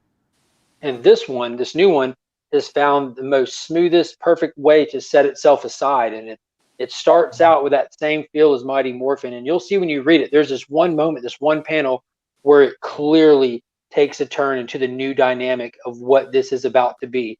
And and that's when it kind of just takes off on its own. And I do want to point out, now I see that Bert just popped up, and I was trying to mention this in his live chat. Draken makes a comment to Jason in this book that there you are. You've always been my favorite Ranger. You're cunning, you're smart, whatever. When Draken was saying that, he didn't point it out to the Jason standing in front of him, but that is so true to the point that he has his Jason locked up in a prison where he's been torturing him. And Draken is so psycho that he didn't have to point that out to this Jason, what he would do to him. He just enjoys knowing it himself. Like, that is just how dangerous and crazy this guy really is when it comes down to it. Yeah. No, he's definitely a good villain. He is an awesome villain. 3 was good. 1, 2, and 3 was good. I'm glad I picked those up. Dude, I love New Dawn. The artwork was a little choppy, blah blah blah, but the story was fantastic. It actually paid off and left it completely open ended. That having Andros at the end, so dude, that was awesome. I'm thinking that the Dark Spectre even has potential to be Astronema, his sister. What if he's just serving Astronema in the Coinless universe, you know, and she goes by a different name? That would be epic. Yeah, really cool. So much potential. Yeah, I'm very excited to see where they go in that universe. Love you, buddy. We mentioned it before too, like how in Beyond the Grid, how they found that Zeo planet when they were helping out the Solar Ranger and everything. And so maybe we'll see a little bit more Solar Rangers in this continuation of the Draken series. And maybe we'll see them get their version of the Zeo crystals. Yeah, and we're talking about now that they're powerless. Completely depowered. So now, the coins are literally following shattered. the timeline of the TV show, it would be the Zeo Rangers. You know, that was the first transition. So, and we know that the Ranger Slayer has connections to Ari and the Solar Rangers. You know, when at the end of Necessary Evil, when no Rangers, including the Omega Rangers, could pull this stunt off, they just make a phone call to Ari, and she shows up and just shuts it down like Flynn and Tron does. Just steps on the grid and cuts it off. Like, she's a teetotal bamf. I think it'd be really cool if they sort of use the Coinless universe as being able to adopt more of the show's tropes as it got further on, because it's very obvious that the Mighty Morphin universe is in like a divergent timeline at this point, following Shattered Grid and everything. So they're not beholden to the TV show in that particular universe. But the Coinless universe is already so different that they could incorporate further like TV or television series into that. And I think Zeo would be a good first adaptation, kind of testing the waters thing. Like, I don't need to see Turbo Rangers in the Coinless universe or anything like that. But but I I think it would be really cool to use this thing that's already shaken up, that's not necessarily beholden to the TV show, but be able to take aspects of it and adapt it into that part of it. So Yeah. Yeah. And we Yeah, do. Mark's We geek all out right. on Power Ranger. We geek out on Power Rangers every single day. Oh yeah, dude. It's refreshing, you know. It's refreshing to read. It definitely is, man. I've been, again, that was another thing that I jumped on like probably a year and a half too late, and Mark had been on me about reading it over and over again, and I think it probably took me a month and a half to collect like each issue from both series, and I plowed through it in like a week. Nice. Yeah. I was like, dude, So you're right. You pulled a Convergence on it. Convergence Yeah. had 96 issues when DC did that, and I read all 96 issues of Convergence on my tablet on the DC Universe app in under 14 days. oh God. It was horrible. It was so bad. I definitely need to. I definitely need to learn more so I can, dive deeper into the conversation. That's cool. Dude, dude. You don't even need to worry about it. At this point. Like, it was cool for the longest time, and this was something that I was telling Brent about that I thought was awesome. Is when they were going through like the first good bit of Power Rangers, when they're going through the first good bit of Go Power Rangers. Whenever there was a time jump or something had happened and they didn't show it to you, how you get those little asterisks and you get a little note from the writer. It says refer to this book or that book. It would just say refer to Green with Evil or refer to the White Light, like specific actual episodes to watch, that they were piggybacking off of. And dude, coming from a grown man that still enjoyed Power Rangers before this stuff came out, it was just like, it was amazing. I used to watch it a bunch when I was a kid, but I never picked it up. Yeah. That was like a staple of me and Brent's childhood. Oh, yeah. I still have all the movies on VHS. I loved it. Nice. How much have you read of it? Not too much, honestly. Not too much. Gotcha. I've only picked up New Dawn and a couple covers that just really caught my eye. Okay, yeah. Dude, New go Dawn back. isn't terrible. Yeah. Go back and by grab any the stretch. Ranger Slayer one shot that led into New Dawn. Like, Necessary Evil was the story arc that came before this, where we are now. And at the end of Necessary Evil, Ranger Slayer basically just goes through like a Stargate and gets back to her home planet. And the Ranger Slayer issue number 1 is her waking up there. It leads directly into New Dawn. So it's really New Dawn issue number 0. You know what I mean? Yeah. And, I'll pick that up. That's cool. Yeah. But then at this point, you're at the perfect jumping on point. I'm sorry. Yeah. Brent. Yeah.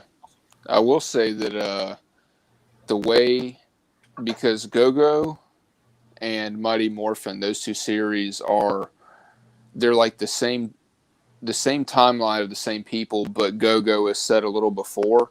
But each event they had, like with Shattered Grid, Beyond the Grid, and then Necessary Evil, those are like, they have crossovers with the two series, and they handle them very, very well. It's not like a full-on crossover or anything like that. Like it's very hard to explain, but the events that are happening in Mighty Morphin are like in the future, or like the Go-Go's future. Yeah. But there are things that are happening that affect the Go-Go universe as well. So, but it's handled really well. Handled really well. And if you get a chance, just kind of a cool introduction to just other characters, go back and just get Beyond the Grid, because it was, to me, hands down, the most enjoyable Power Ranger read. And I know I'm an outlier for this, but I loved Beyond the Grid. It's like what directly follows that big Shattered Grid event. And it doesn't follow any like main timeline. You follow like 6 individual characters from across different Ranger series over the years that all that was one thing up, I liked about it myself. Yeah, exactly. And they all end up in like this void together in between universes, and they're trying to get back home. And it introduces you to the coolest concept Ranger to date with the Solar Ranger. I just thought that was just the bee's knees.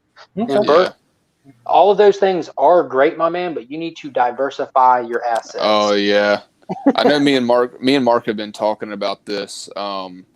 We are going to do like a specific discussion video on one series. I would really like to, just because it's probably one of my favorite comic stories of all time. on a Kingdom series Come. called Murder Falcon. Oh, dude, yeah, Um, I've talked about that, Rand. I told you when I was on that Two Brothers show and you did a little top pick stories that you've read, yeah. and that had to be my number one. I had no clue what it was, dude. It was, whew. Oh, dude, Murder Falcon is, like, I haven't heard of that one. let me put it to you this way, Justin. It's only an 8-issue miniseries. Okay. Very short, very attainable. Never before has any comic series in the history of me reading comics, never before has every single issue given me like full-on goosebumps. Oh, wow. Okay. Like I was telling a buddy of mine about it just last night, I think, maybe the night before, and like I was like tearing up talking about this story just because it's like so emotional and so inspirational, dude. You're passionate about it. That's good. Holy crap. It really is. This is not up my alley at all. And I sat down and read it in one sitting with him sitting next to me. Like he was in town. I'm like, yeah, hold on. Like every issue delivers like a finale, and the ending pays off. Like there's no build up to something. It was all right. No, it delivers, and it's Daniel Warren Johnson, I think, is the guy's name. Yeah. And the only other thing that I've read recently that he did, like after I pick up all the Black Label stuff minus the Sandman universe stuff, and he did the Wonder Woman Dead Earth 4-issue series, which I couldn't recommend enough either, dude. It was amazing. Yeah. I've seen these covers before. Yeah, I've seen them before. Yeah. So he was the writer and the artist for Murder Falcon, and I appreciate you stopping by, Kidrano. Real quick, tell him bye, and just as a soft reminder to anybody who is here who wasn't here in the beginning, tomorrow night what he is talking about is our live interview with superstar artist John Jang, who's worked across the board on Ninja Turtles, Power Rangers, DC books, Marvel books. He was a concept designer for numerous movies that you know, like Pacific Rim, TMNT, Avengers 1 and 2. He's worked on Star Wars movies. He's an awesome guy. Hop in, ask some questions. Let's just hang out. It'll be fun. Yeah. Definitely. I'll definitely be tuning in. Shameless plugs. Yeah, but yeah, dude, Murder Falcon. I can't. I'm gonna try and pick that up. Yeah, dude, you'll love it. I'm sure. Sure. Oh man, it's like, I think it's like issue 6 or 7. You'll know what I'm talking about when you see it. There's this 2-page spread that like. Oh, dude, I'm like, it's getting me right now. Like, holy crap. I got goosebumps. Look, hair on my arm standing up. It's like, it's like one of the most like raw emotional things I've seen in a comic. Wow. Holy crap. Okay. And dude, they're like younger characters, or they're like our age, or just trudging through life, and just the craziest stuff hits the fan in some way, somehow. These crazy concepts, you just accept them and you roll with the story. And you don't even notice the insanity of it because of how perfectly character driven this is, and how hard it hits home for anybody. Like anybody has lived through personal tragedies and is just trying to get through life still. And it takes a huge twist on that level, and just all the crazy stuff going on around it is just to drive that personal story. And it is just insane, dude. And the artwork, dude, I'm a sucker for awesome colors. And this guy writes and illustrates it. And if you like Kevin Eastman, if you like Frank Miller art, which I love that choppy style art, he's got some heavy black lines in here. The color palettes that he uses are beautiful.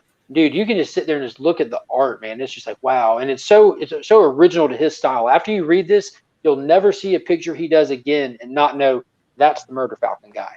Okay. I'd like try to read it, because I'd be interested to hear like a fresh take on it, because I've read it a million times at this point. Like it's marinated in my brain for probably a year or two at this point.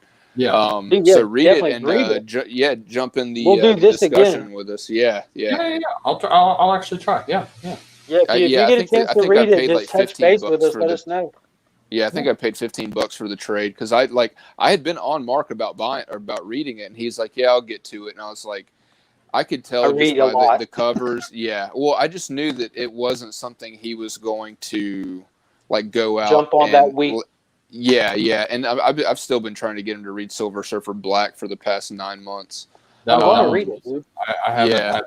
I want to read that. I need to try and find I know it. I know he's going to, but I'm just like I need you to read it at this point. Yeah. But It just came out in trade, so and I don't Yeah. like to pay like full prices for trades really, because I have a second in Charles in town, that people buy, sell, and trade like anything, movies, games, records, books, whatever. So I try to find stuff there, because if I just bought everything at full price, man, I would be being irresponsible with my family's finances. No, yeah, I get that for sure. I mean, I read a lot. Yeah. But And I don't have the Marvel Unlimited app. I wonder if it would even be on the Marvel Unlimited app. I don't know how new of material. Like the DC Universe app is like a few months behind, like 4 or 5, 6 months behind or something. Yeah. I don't know. I don't know, especially with it being a Donny Cates book. But We should also do a future state discussion too. Yeah, that'd be cool. That'd be fun. For sure, yeah. I know me and Mark kind of started doing this because, like, just the conversations he and I would have on the phone, just talking about comics from that week. Like, I just thought it would be cool to, like, for people to be a part of that, and then also to have, like, actually have all of people my come in devices and are going discuss it. crazy. So, Bert just said he's dropping. He just put a comment that he's dropping that video now, and all my devices start going crazy. oh yeah. But I'll definitely check it out as soon as I hop off here. Yeah, I had been on Mark for a few, maybe a month for reading Murder Falcon, and I was actually coming to Augusta, and I was like, you know what, I'm just gonna buy this, and because I know it would probably be a while before I knew he'd get to it, but it would be a while, and I was like, no, I need him to read this. I bought it for him, and like he said. See, what he don't realize now is I know he's coming to Augusta in like 3 weeks. So if I hold out on Silver Surfer Black, who knows? It is Christmas time, yeah. But yeah, I was just like, man, you like here. I went ahead and bought this, read it, and like he said, I sat there, watched TV while he, took an hour and read through it, and that's awesome. Like I said, I cannot recommend. I was it like enough, this, dude. Yeah. I was literally, I was having to go. I had to wash my face afterwards because I was like this the whole time. Like it was insane, dude. That's cool. Yeah. No, I like hearing that you're so passionate about it. It only makes me want to read it more. Oh yeah, dude. I like anybody who would listen to me talk about it. I could talk about it for hours, but I get that way about certain animes to my buddies. Yeah, I'm like, dude, you do not understand that I need you to watch this so we can talk about it. Yeah, but no, I completely get it. I get it. I just had that same thing happen with my dad. He, like I said, he's been collecting since early '60s, and he's got like just in his archives, like books that he's read, series that have wrapped up. He has like 50 long boxes that are just sealed off boxes, and then there's big totes that people store clothes and stuff in their attic. When he picks up his books every Wednesday, he just comes and slides them into a tote, and he's got like 50 totes of books that are still in the bags from when he bought them out of the store that he hasn't got around to reading yet because he reads so much.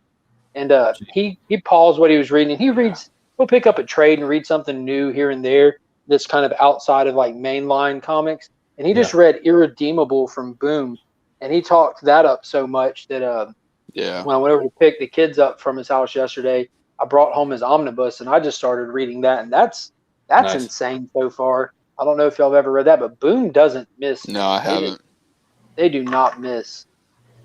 Yeah, I think they're really starting to benefit from this DC shakeup because all the contracts are running out and they're not renewing them or anything like that. So it'll be really cool to see like who's going to Marvel, who is going to. I never read X of Swords or anything like that, but who's going to Marvel and Image or Boom and stuff like that because Al Ewing's doing what we do. We only find them when they're dead and all that stuff. Like, you got these big writers going to these indie publishers. Which is so Donny weird. Donny Cates already writes a ton of stuff with Image. You got Tom like Taylor over at Boom already. You have Al Ewing doing stuff at Boom already. And as far as the X-Men stuff go, I haven't picked up any of the X-Men stuff except for the Alex Ross Timeless variants that came out. Because I did get that whole color variant set. And I have 1 through 14. I've popped in and out of it, but I'll probably just sell the whole thing. Yeah, I mean, I've heard really good stuff. Like Jonathan Hickman's a good writer. He is, yes, yeah. House and Power were amazing. Yeah. See, and the last time that I really followed X-Men really big was when it was the Astonishing X-Men when Joss Whedon was writing it. That was mind blowing, and Yeah. I don't know. I just do X-Men in waves. Like even currently in the past few months, I've just read been reading like '90s X-Men, like when they did like Yeah. the crossovers through X-Men, Uncanny X-Men, and Avengers, and they helped do like the whole Gideon crossover. I read Yeah. that not long ago. Again, just random stuff for me when it comes to X-Men. No, I respect that. Yeah, it was Yeah. just such a cool take because they made like Charles, in my opinion, like a necessary evil. Like he just, at least that's how Yeah. I got from it. You know, from House and Power. So it was Yeah. cool to see. I That's didn't how it read was them with myself. Astonishing. Scott was leading the team back. That's when like they kind of transitioned over to Scott leading the team. Yeah. Yeah. After like the whole, and you have the X-Men New Genesis where they introduced the third Summers brother, Kid Vulcan and stuff, and Yeah. killed Banshee, and it was good Yeah, I stuff. think the last stuff that I got was like the Death of Wolverine, the Charles Soule little 4-issue deal. I got those signed by him at Heroes Con a few years ago, but I got those. I kept up with like loosely with what was happening in House and Powers and stuff like that, and like the different timelines and Moira being a mutant and everything. Yeah. But I did just pick up that Wolverine Black, White, and Blood. That was pretty cool. That was a passed sick on cover. what I should have. Yeah, I loved the cover. Yeah, one thing I thought was crazy was they had the Ron Garney variant, which I love Ron Garney art. He's actually the reason that I started picking up Daredevil again back when Soul was writing it. Heard that was amazing too. Oh, dude, it's so good. Yeah. I mean, his artwork is perfect for like the Daredevil they were doing then, but he did a variant for Black, White, and Blood, and for some reason only that variant had like a I say a misprint, but it was like a page of Age of Empire for page 1 instead of the Wolverine Black, White, and Blood. Interesting.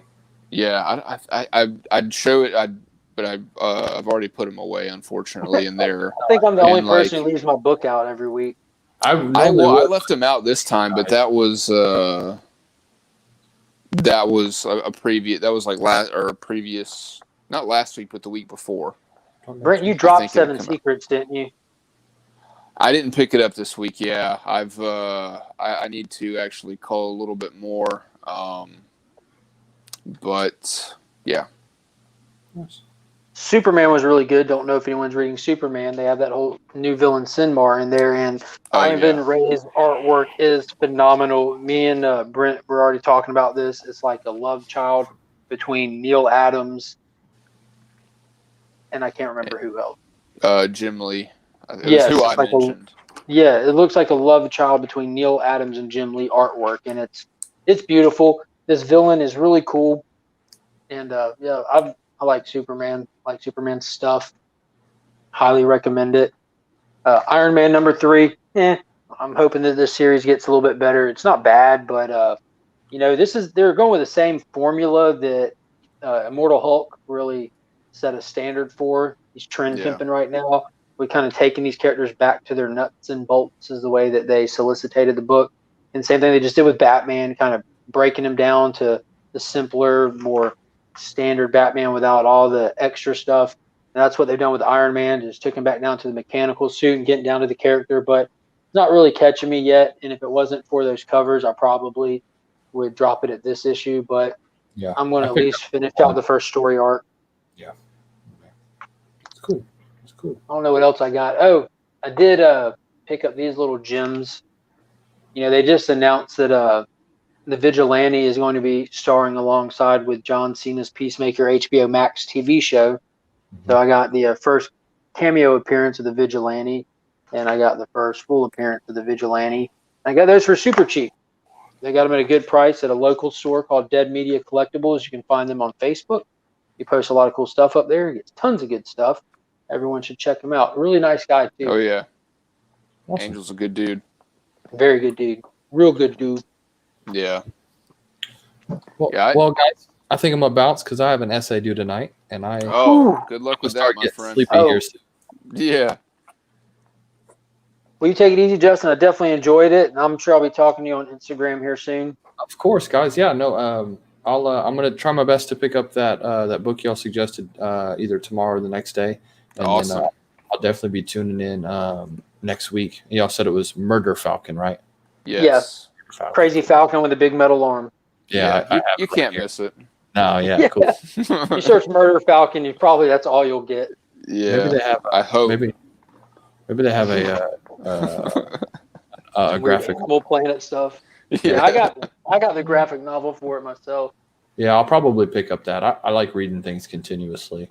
Yeah. I mean, book by book it's still the same thing, but yeah, I'd really like to see your reaction to that book, man, because I'm gonna- I would highly recommend reading it all and getting it all where you can read it all in one sitting. I couldn't imagine having to wait between issues for that. It just, yeah, I It mean, was- the weight is one thing, but just the emotional weight of how it goes. There's not like time breaks in the story between each issue.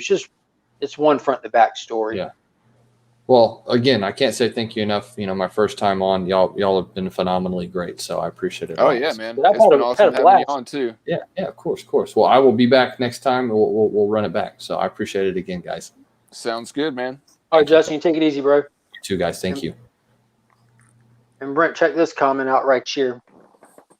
We were just talking about this about a week ago. Oh yeah. That's yeah, that was a cool story. I think I got I think it was like a 5 or 6 issue little mini series that they had of Cosmic Ghost Rider. I want to say I picked up the first few at least. And Clayton Crane did some amazing covers with him too. Yeah, he really did. I think that really lent itself well to his artwork. Yeah, perfect for his style. Yeah, I would be down to read another Cosmic Ghost Rider story. Frank Castle's just a fun character. Yeah, especially like that version of him, like so far in the future, that's been driven mad by power and all that stuff. I think that's pretty cool. But yeah, I'm about to hit this camera right here to see if it's back up yet. If it's still black. hit it. Yeah, I definitely picked up more than I thought I was going to this week, unfortunately. I'm pretty sure this is from this week. Just from this week. Yeah. No, not all of it. Yeah, all of it is. I'm sorry. Dude, those technical difficulties scare me a little bit. That's what I picked up this week. Can you hear me? I can hear you. I can't see you.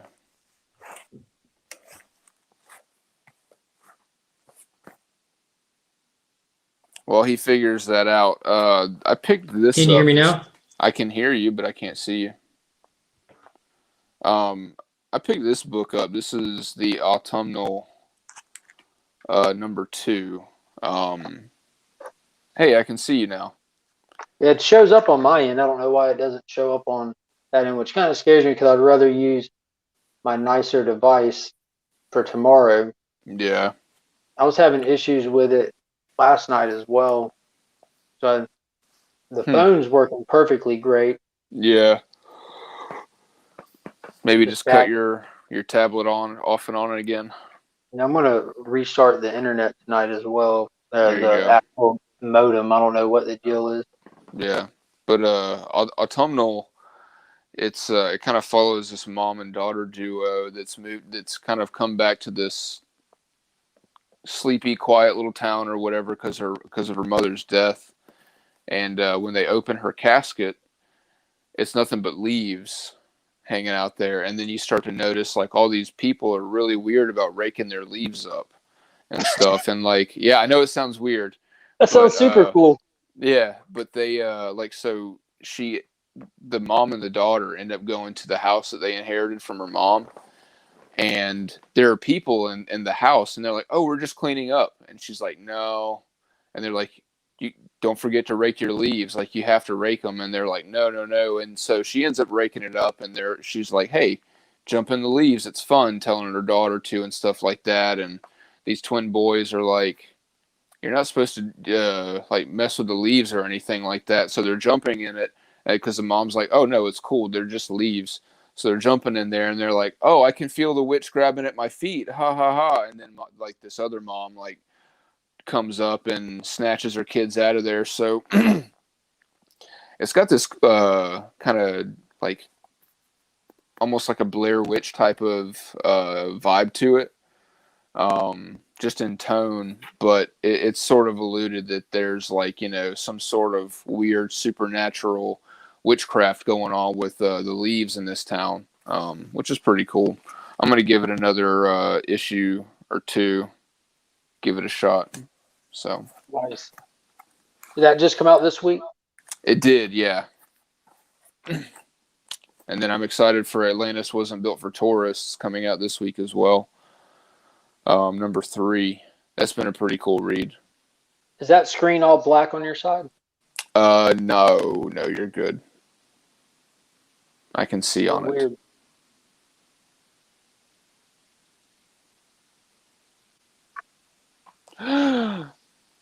You're big now.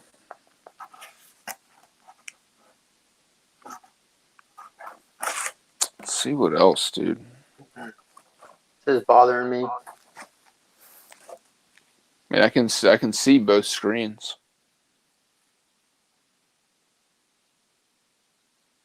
You're muted, bro. Can you still see that screen? I can still see that screen. And I can hear that screen as well. Yeah, I just muted the other one. So one random thing too, I maybe you guys can give me your opinion on this in the chat. I know I've talked to Mark about it. So the local comic shop here where I'm at does this weird pricing for their variants.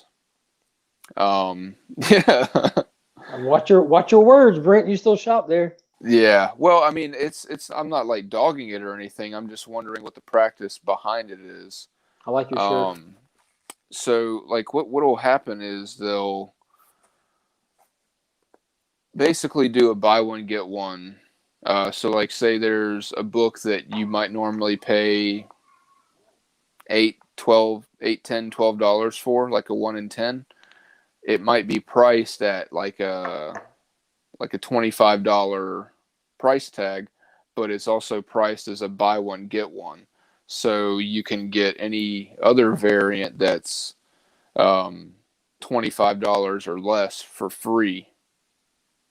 So I don't know. That's actually because that's how I got this Mighty Morphin variant. This past week, I picked up the Peach Momoko cover for Power Rangers #1, and I ended up I'm grabbing it. Boom! I really enjoy that cover. Peach is very hit or miss for me, but I like the concept of this cover. I'll be picking up the White Ranger one as well when it comes out. So yeah, I picked this up and I was able to get one for free, and I ended up picking the There we jacket go. up. Yeah, ended up picking that one up, which I might be doing. I'm not sure what I'm going to do with this one, but yeah. Yeah, So hold that one up again. the Draken one. Yeah, that's a Montez cover. That's the artist who did Yep. all the very popular helmet variants that they did to death. And for unfortunate suckers like me and Brent, we have almost every single one of them that they've ever done. Yeah. So yeah, the Montez. That's a cool variant cover. It really is. I like how they have like the overlay of his helmet, like on the left side. Mm-hmm. It's pretty cool. And for local comic shop day at the end of this month, stores will be having that same cover and a foil option. So if anyone is a fan of Power Rangers, a fan of Goni Montez, go check out your local comic shop. Show them some love and support. Pick yourself up a copy of that as well, because it's only going to be a $4.99 book opposed to a ratio variant price. And there's also a virgin one of that exact same book that's like a 1 in 2 mini, like a 1 in 250. That's not a cheap book at all. Yeah. And see, that's like, I know I've told you this before, but I have major problems for whenever they do stupid stuff like that. Like when they make a 1 in 250 variant, just a virgin cover of a 1 in 25. Like, come on. Come on. They did the same thing with Three Jokers, how they had like the 1 in 100 is just a black and white version of the cover A. Like, dude, if you're going to do like a high ratio variant, at least fork out like, get a different artist, fork out the money to do something that is worth like a 1 in 100 tag. Or get the in same my artist at words. least to do it. You know what I mean? Instead of Yeah. convincing an artist, hey, would you like to come do a cover for us? Yeah. How many? You're going to put my book out there? No, we're going to make about 7 of them. It's going Yeah. to be a 1 in 500 special. Yeah. So Like Hal Laren with the 616 when he did the Ronin books, he had that one that you pointed out with just the Ronin up there next to the gargoyle, and then he also did the Fallen Brothers Jabroni tribute. So they pulled him for 2 covers, and both of them turned out really well. Oh yeah, I really like that gargoyle one. It was really cool. Bro, let's talk a little bit of death metal before we dip out. Oh yeah, for sure. The Infinite Hour Extreme is what came out this week, right? Yes, all. Yeah. I'm a huge Lobo fan. Really like him. I've had some interesting conversations with the guy who created him, Keith Giffen. One funny story is I think he thought that I was just some kind of fanboy that wanted to get some books signed.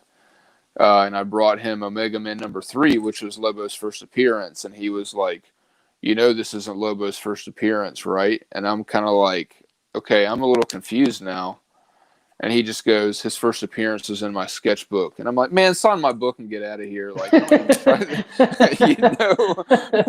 like, get out of here with that.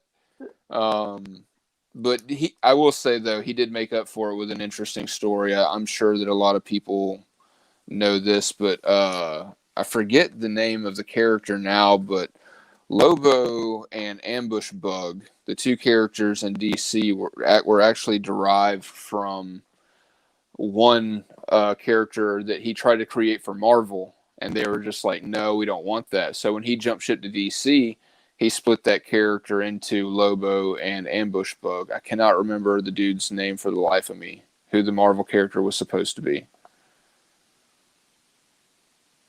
I don't know. I remember you telling me the story before and telling me who it was.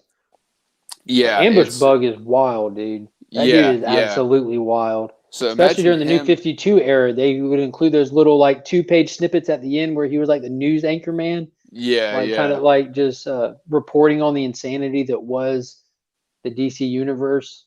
Yeah. So just imagine him and Lobo combined into one character, and that's what he was trying to do for Marvel. But if you ask me, we won out in the end because we got Lobo. So, very Lobo-centric issue with the Batman Who Frags. That was awesome. Thought that was a cool character. There's not many people who can out headbutt Lobo, and that was one of them. Yeah. It lasted momentarily. He got him, though. Oh, yeah, he did. Dude, it was awesome. He got a hold of, what was it? What metal was he after? Death metal. It was the actual death metal. He got a hold of death metal, which gives him the ability to create universes. So he immediately, instead of handing it over to Lex, he just starts creating multiple different Lobo-esque versions of the JSA in this pocket world. And it gives you like these little 1-page little real quick origins of these Lobo-esque characters. And the first one they give you is Superman. And it's absolutely hilarious because just all of a sudden, out of nowhere, let me see if I can pull this up. This was hilarious, dude. I did the same thing you did, Brent. I took a double take on this. Yeah. I was like, but all of a sudden, you're reading this massive fight and everything going down. Then you turn the page and you get an introduction to Superman. And it's just this page, just the rocket landing. And you already see that it's little baby Lobo down there when they get to the rocket. But the dialogue is absolute fire. You get down it's just Frank Miller dialogue. Yeah, just before the dweeb planet Krypton exploded into fragments, a stupid geek, blah blah blah, boring, and that's the explanation of what's going on with Krypton. Then fast forward to the meteor hitting, and obviously it's Jonathan and Martha driving by, and they see it, and the dialogue goes, "Look, a rocket," and Martha says, "It's probably dangerous. I know. Let's drive right up to it." And then he says, "Watch me touch this stupid rocket like a fragging clown." And she says, "I love to be dumb idiot." So that's the dialogue for Superman's parents walking up to a meteor site and going and opening an unknown rocket, which is, it's not what they would say, but it's pretty accurate to their actions. It's Yeah. hilarious. Yeah, it's like Lobo recounting a story, and that's the dialogue he's putting into it. And he does one for Batman where he kills his parents. Yeah. Does one for Wonder Woman, a quick introduction of Cyborg, Green Lantern, Martian Manhunter, and he's just sitting there hanging out, just making all these universes. And then when finally the Batman Who Fragged shows up, he was ready for him, and he just slings him into that pocket universe where now the Batman Who Fragged isn't dealing with just Lobo. He's dealing with an entire JLA of Lobo. Yeah. It was really cool. And it didn't really push. All of these things, like Brent mentioned earlier, have absolutely counted when it comes to storyline. Like they might as well have just been, Death Metal might as well have just been like a 15-issue series, and each one of these has been their own issue. But this one was a little bit more standalone, other than the fact that Lobo actually succeeded in going and getting that Death Metal, which Lex sent him out to get. What was it, issue 1 or 2 when you first see Lex and Lobo working together? Well, it did kind of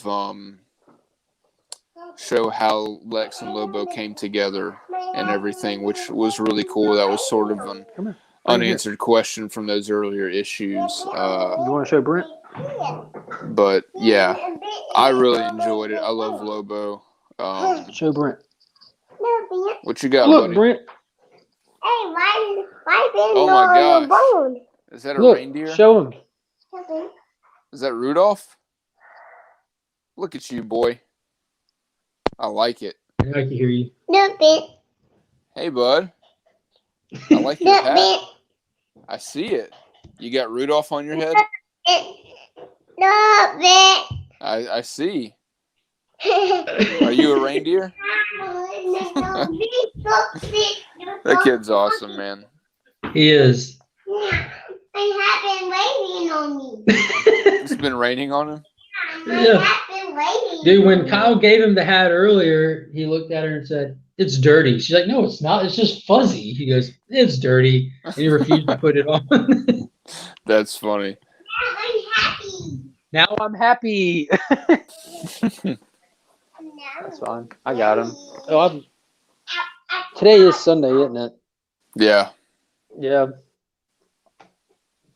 And I showed you these, and I did the unboxing video for them, but I'm excited that these came in. Oh, That is yeah. one of the sickest covers I've ever seen. That is awesome. Like, just the artist meets the character perfectly every now and then, and this is a perfect example of it. This is John Jang's DC's number 4 Comics Elite exclusive. That is a sweet cover. It's absolutely wicked. And then I got that Batman Superman issue 1 with the Nice. Groblins. Dude, I love the way you drew Lois on this. I told you that when Mhm. before I even went around to order it. But I love how this Groblin at the top has got Batman's cowl on, kind of mockingly. Yeah. And dude at the bottom has a sliver of Superman's cape. Yeah, he can It's do. cool He little can. tidbits there. Yeah, when it comes to doing horror or anything that has any kind of mechanism or machinery in him, this dude just excels. And I still think that my favorite cover is by far the Draken that he did. Oh, yeah. Yeah, I'm excited to get mine in. I think I am going to get that trade dress of the Robin King off you when it comes I got in. him. I ordered him. Yeah, I knew you would. I didn't hesitate. Dude, You know my body. yeah.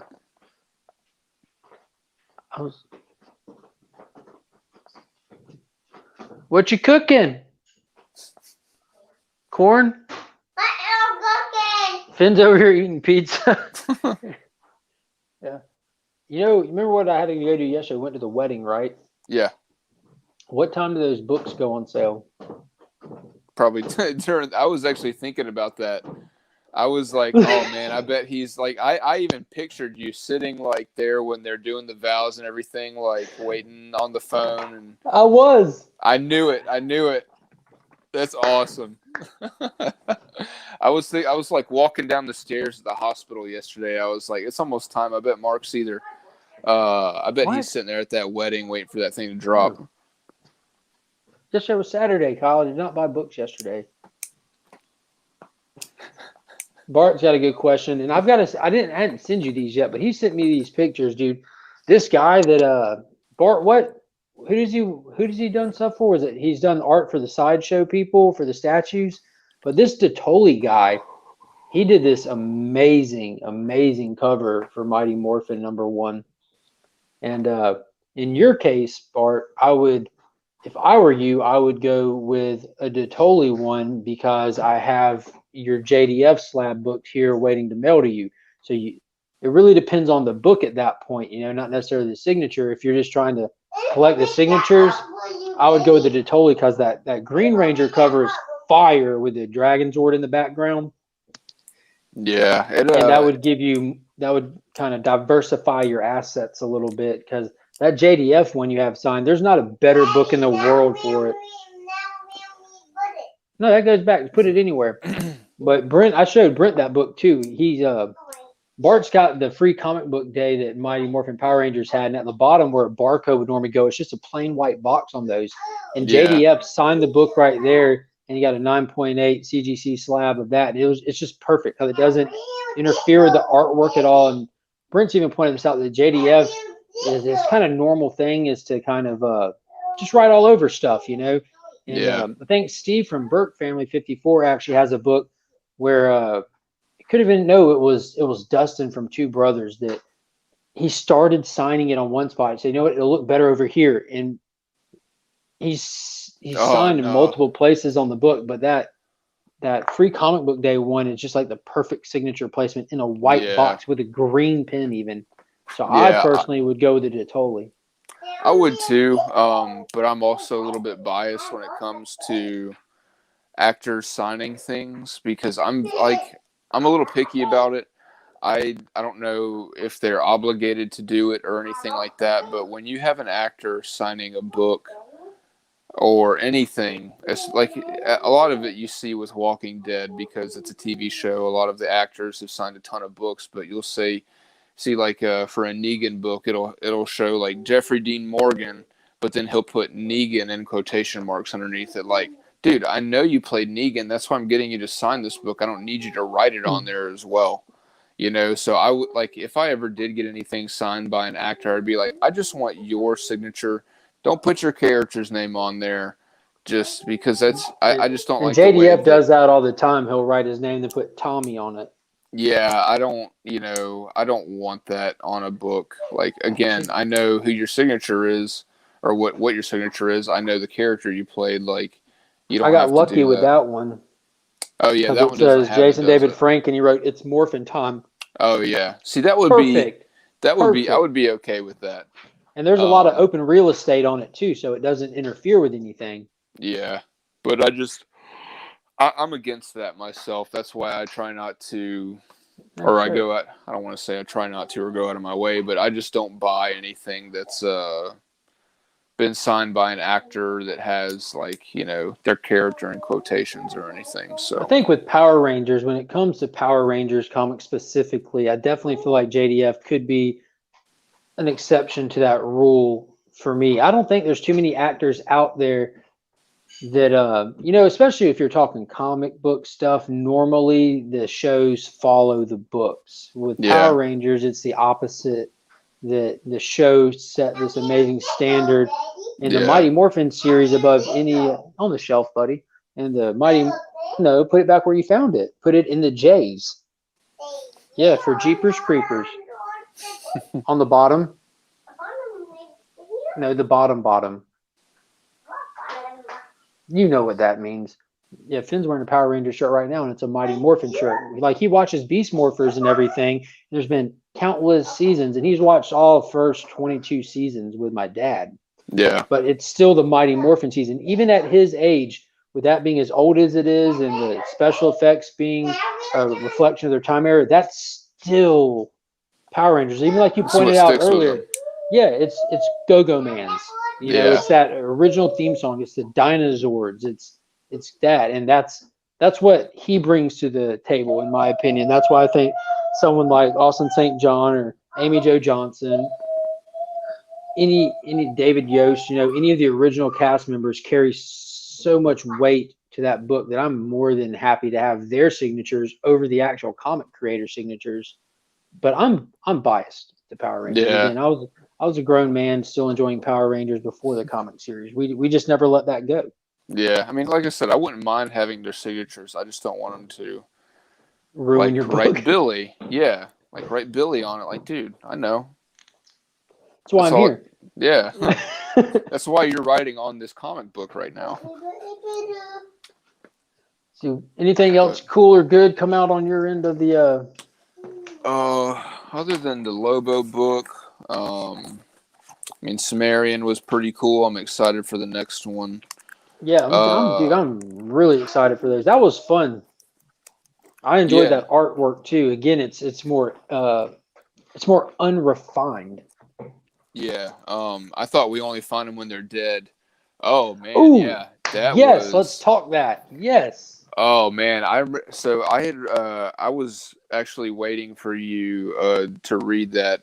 Generally, it's like for the DC stuff. Like Mark's waiting on me to read the books, but I happened to pick up. We only find them when they're dead. When he did this time around, and I read it, and I was like, dude, it hits the fan in this issue. And the funny thing is it was one of the ones that I chose to pick up on Wednesday on like running my lunch break to the other shop to Top Dog Comics and yeah, grab a copy because I didn't want to wait on it. And then I'm Yeah. slammed at work. I don't get a chance to read it. Read Power Rangers though. And then I forgot it at work. I left it there. So I didn't get to read it that night. So then I go back Thursday. Same thing happens again. Then I don't get to read it till I come home that night. But blew me away, dude. Yeah, I thought it was cool. We're starting to get a little bit more backstory on Richter, the commander that's chasing our heroes. I feel like I'm reading, but when I'm reading it, I feel like I'm watching a very high-end production movie. Oh yeah, for sure. And I made some comments about something to that effect, which I'll mention here in a minute. Because I will say overall, I did like this issue. Put it back. They're being chased by Richter. They see something coming up and they're like, okay, we're gonna lose her. We're gonna slow down and get on this. And they see a god, and then they land on it. Their ship is designed to work around gravity because it's an autopsy vehicle where her ship is built to maneuver in space. So the only chance they had of outmaneuvering her is finding a gravity source, and they're in hyperspeed. And they get a ping of a small gravity source, and they suspect it to be a small planetoid. So they just dip out. But it's a god. And they dip out to this image. Yeah. There's 2-page spread where they're a little dot. And this chick is just floating there. Yeah. They end up landing on it, and then she opens her eye. She wakes up. And this is pretty much what they've been planning to do for years, is to find a living god. She opens her eye. Then you open the next page, and she opens both eyes and her mouth, and there you don't they really are know again, what to this little expect. dot. Yeah. You don't really know what to expect at that point. So now our crew has to deal with not only Richter chasing them and like just saying, yeah, I'm about to kill all of you and I'm going to enjoy it. And then they land on this god and it wakes up. So there's two things they're dealing with.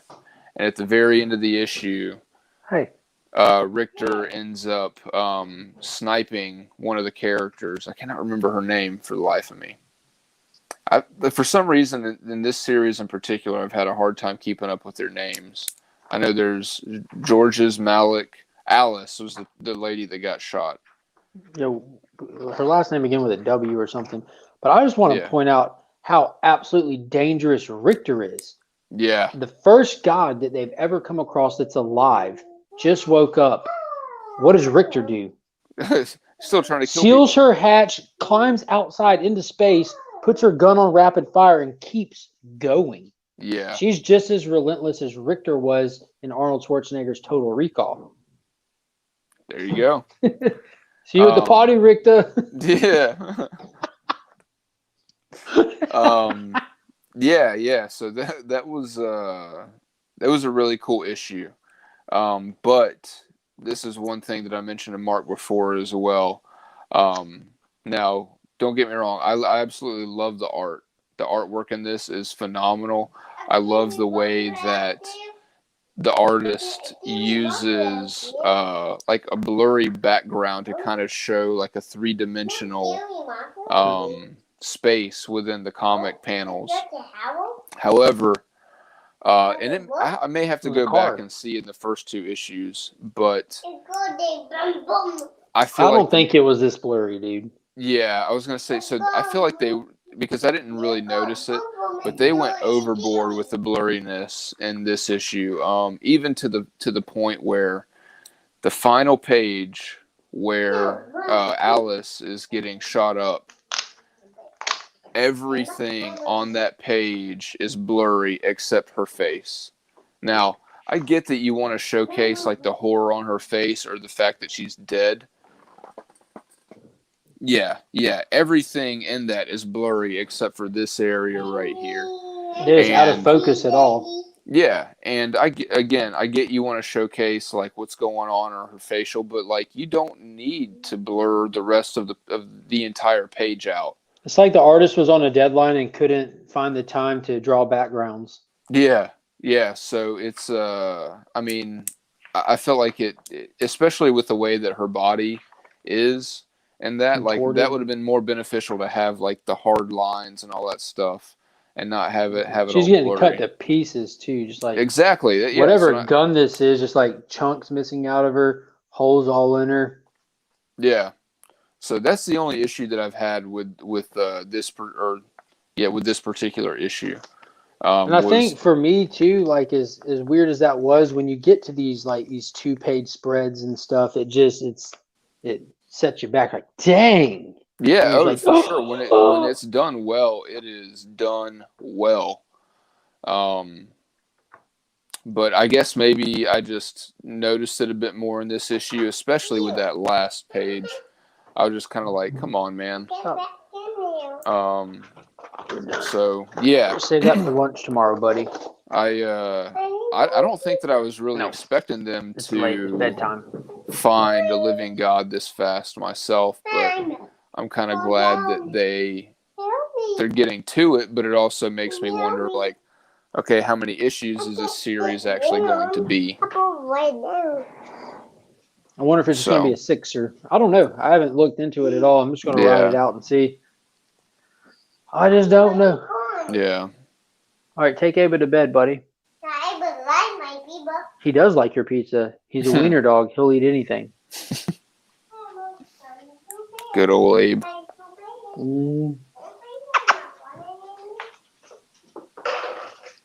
Quite literally my road dog. Abe. What's up, buddy?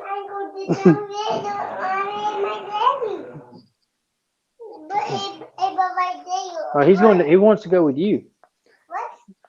Finn's all piss and vinegar, so I got to get him go settle down. All good, man. Had a nice little 3-day off stretch. Oh yeah, I'm about getting ready for that myself. And I think I might have next weekend off too, depending on mine and Robert's schedule. Nice. So that might be nice. I don't know. I might just tell him that I'll do 2 weekends in a row instead. I don't know. Gotcha. Don't play it by ear. But yeah, definitely gonna go wind it down. For sure, It's man. I definitely think been this fun. is the longest one we've had. Yeah. I'll go get it, Finn. And I wanted to give a big thank you to Justin from Justin Comics. If you guys haven't, be sure to go check out his channel. Great guy, and as you see, it was really cool. It was from the ticker at the bottom. Be sure to like and subscribe to the channel and hit that notification bell so you know when future videos are coming. We're about to be announcing our 200 subscriber giveaway. We might not be giving away the information on what you get. We're thinking about doing possibly something for 2 different winners, might have a, I don't know. We're figuring it out, but regardless, it's going to be cool. It's going to be fun, and yeah, we'll probably announce that here in a couple of days. I have said when we hit 175 subscribers that we'll make the announcement. Try to get that little extra push at the end to get to it a little bit quicker for everybody. And we're at 173 right now, so we've had a nice little uptick. Oh, and yeah. Also, be sure to come hang out with us tomorrow night, everybody. We are going to have. Let's throw It'll be this one up very there. cool. We're gonna have John Jang on there. You see from just this flyer right here, this little one sheet, that there's the shredder from the TMNT movie that he actually worked on. He's worked on Pacific Rim, Star Wars Rogue One, Star Wars The Force Awakens. He has awesome resume for movies that I'm sure a lot of us have all seen and enjoyed. And switched over to comics, and he's worked with Marvel, DC, IDW, Boom. He's done G.I. Joe covers that are amazing, Transformer covers that are amazing. I mean, you see Harley and Joker right there. He just had a new book for Death Metal #5 released through Frankie's Comics. He's Yeah, that was constantly awesome. dropping new books from Big Time Collectibles. He has the best Last Ronin variants that have come out, and that is saying a lot because there were 71 variants for that first issue, and his stands out like leaps and bounds, man. For sure. So I'm excited to get that #1. Yeah, everybody just hop in here tomorrow night. Come hang out with us. It's going to be a loose format. We're not formal type folks. You know what I'm saying? No, not really. I got toys hanging up in my house behind me. We're not very formal, but yeah, it'll be fun. And if you want to ask me any questions, fire them in the live chat. If you can't make it tomorrow, go ahead and hop over to that video. I did put the video up already. It's got a little timer to tell you when it starts. It'll be 9:30 Eastern time. And if you can't make it, and you plan on watching the rewind or something, just go ahead and shoot some questions in there. We'll make sure that we get them to him. Won't be a problem. Very cool. It's going to be a lot of fun. And it is. And since tomorrow is Monday night when we normally put out our top picks video, looking at our pool list for the week, we're going to push that back to Tuesday. So we've got Sunday, Monday, Tuesday all lined up here. So, yeah, we hope everyone can come hang out with us. It's going to be a blast. Oh, yeah. Very much looking forward to it. Yeah, man, I'm pumped. I'm ready to work's going to drag on tomorrow. Got a lot of prep and stuff I got to do. But until then, man, I'm sure I'll talk to you here after a while. Definitely. But everybody, thanks for coming in and hanging out with us, and keep collecting, keep reading comments. And remember,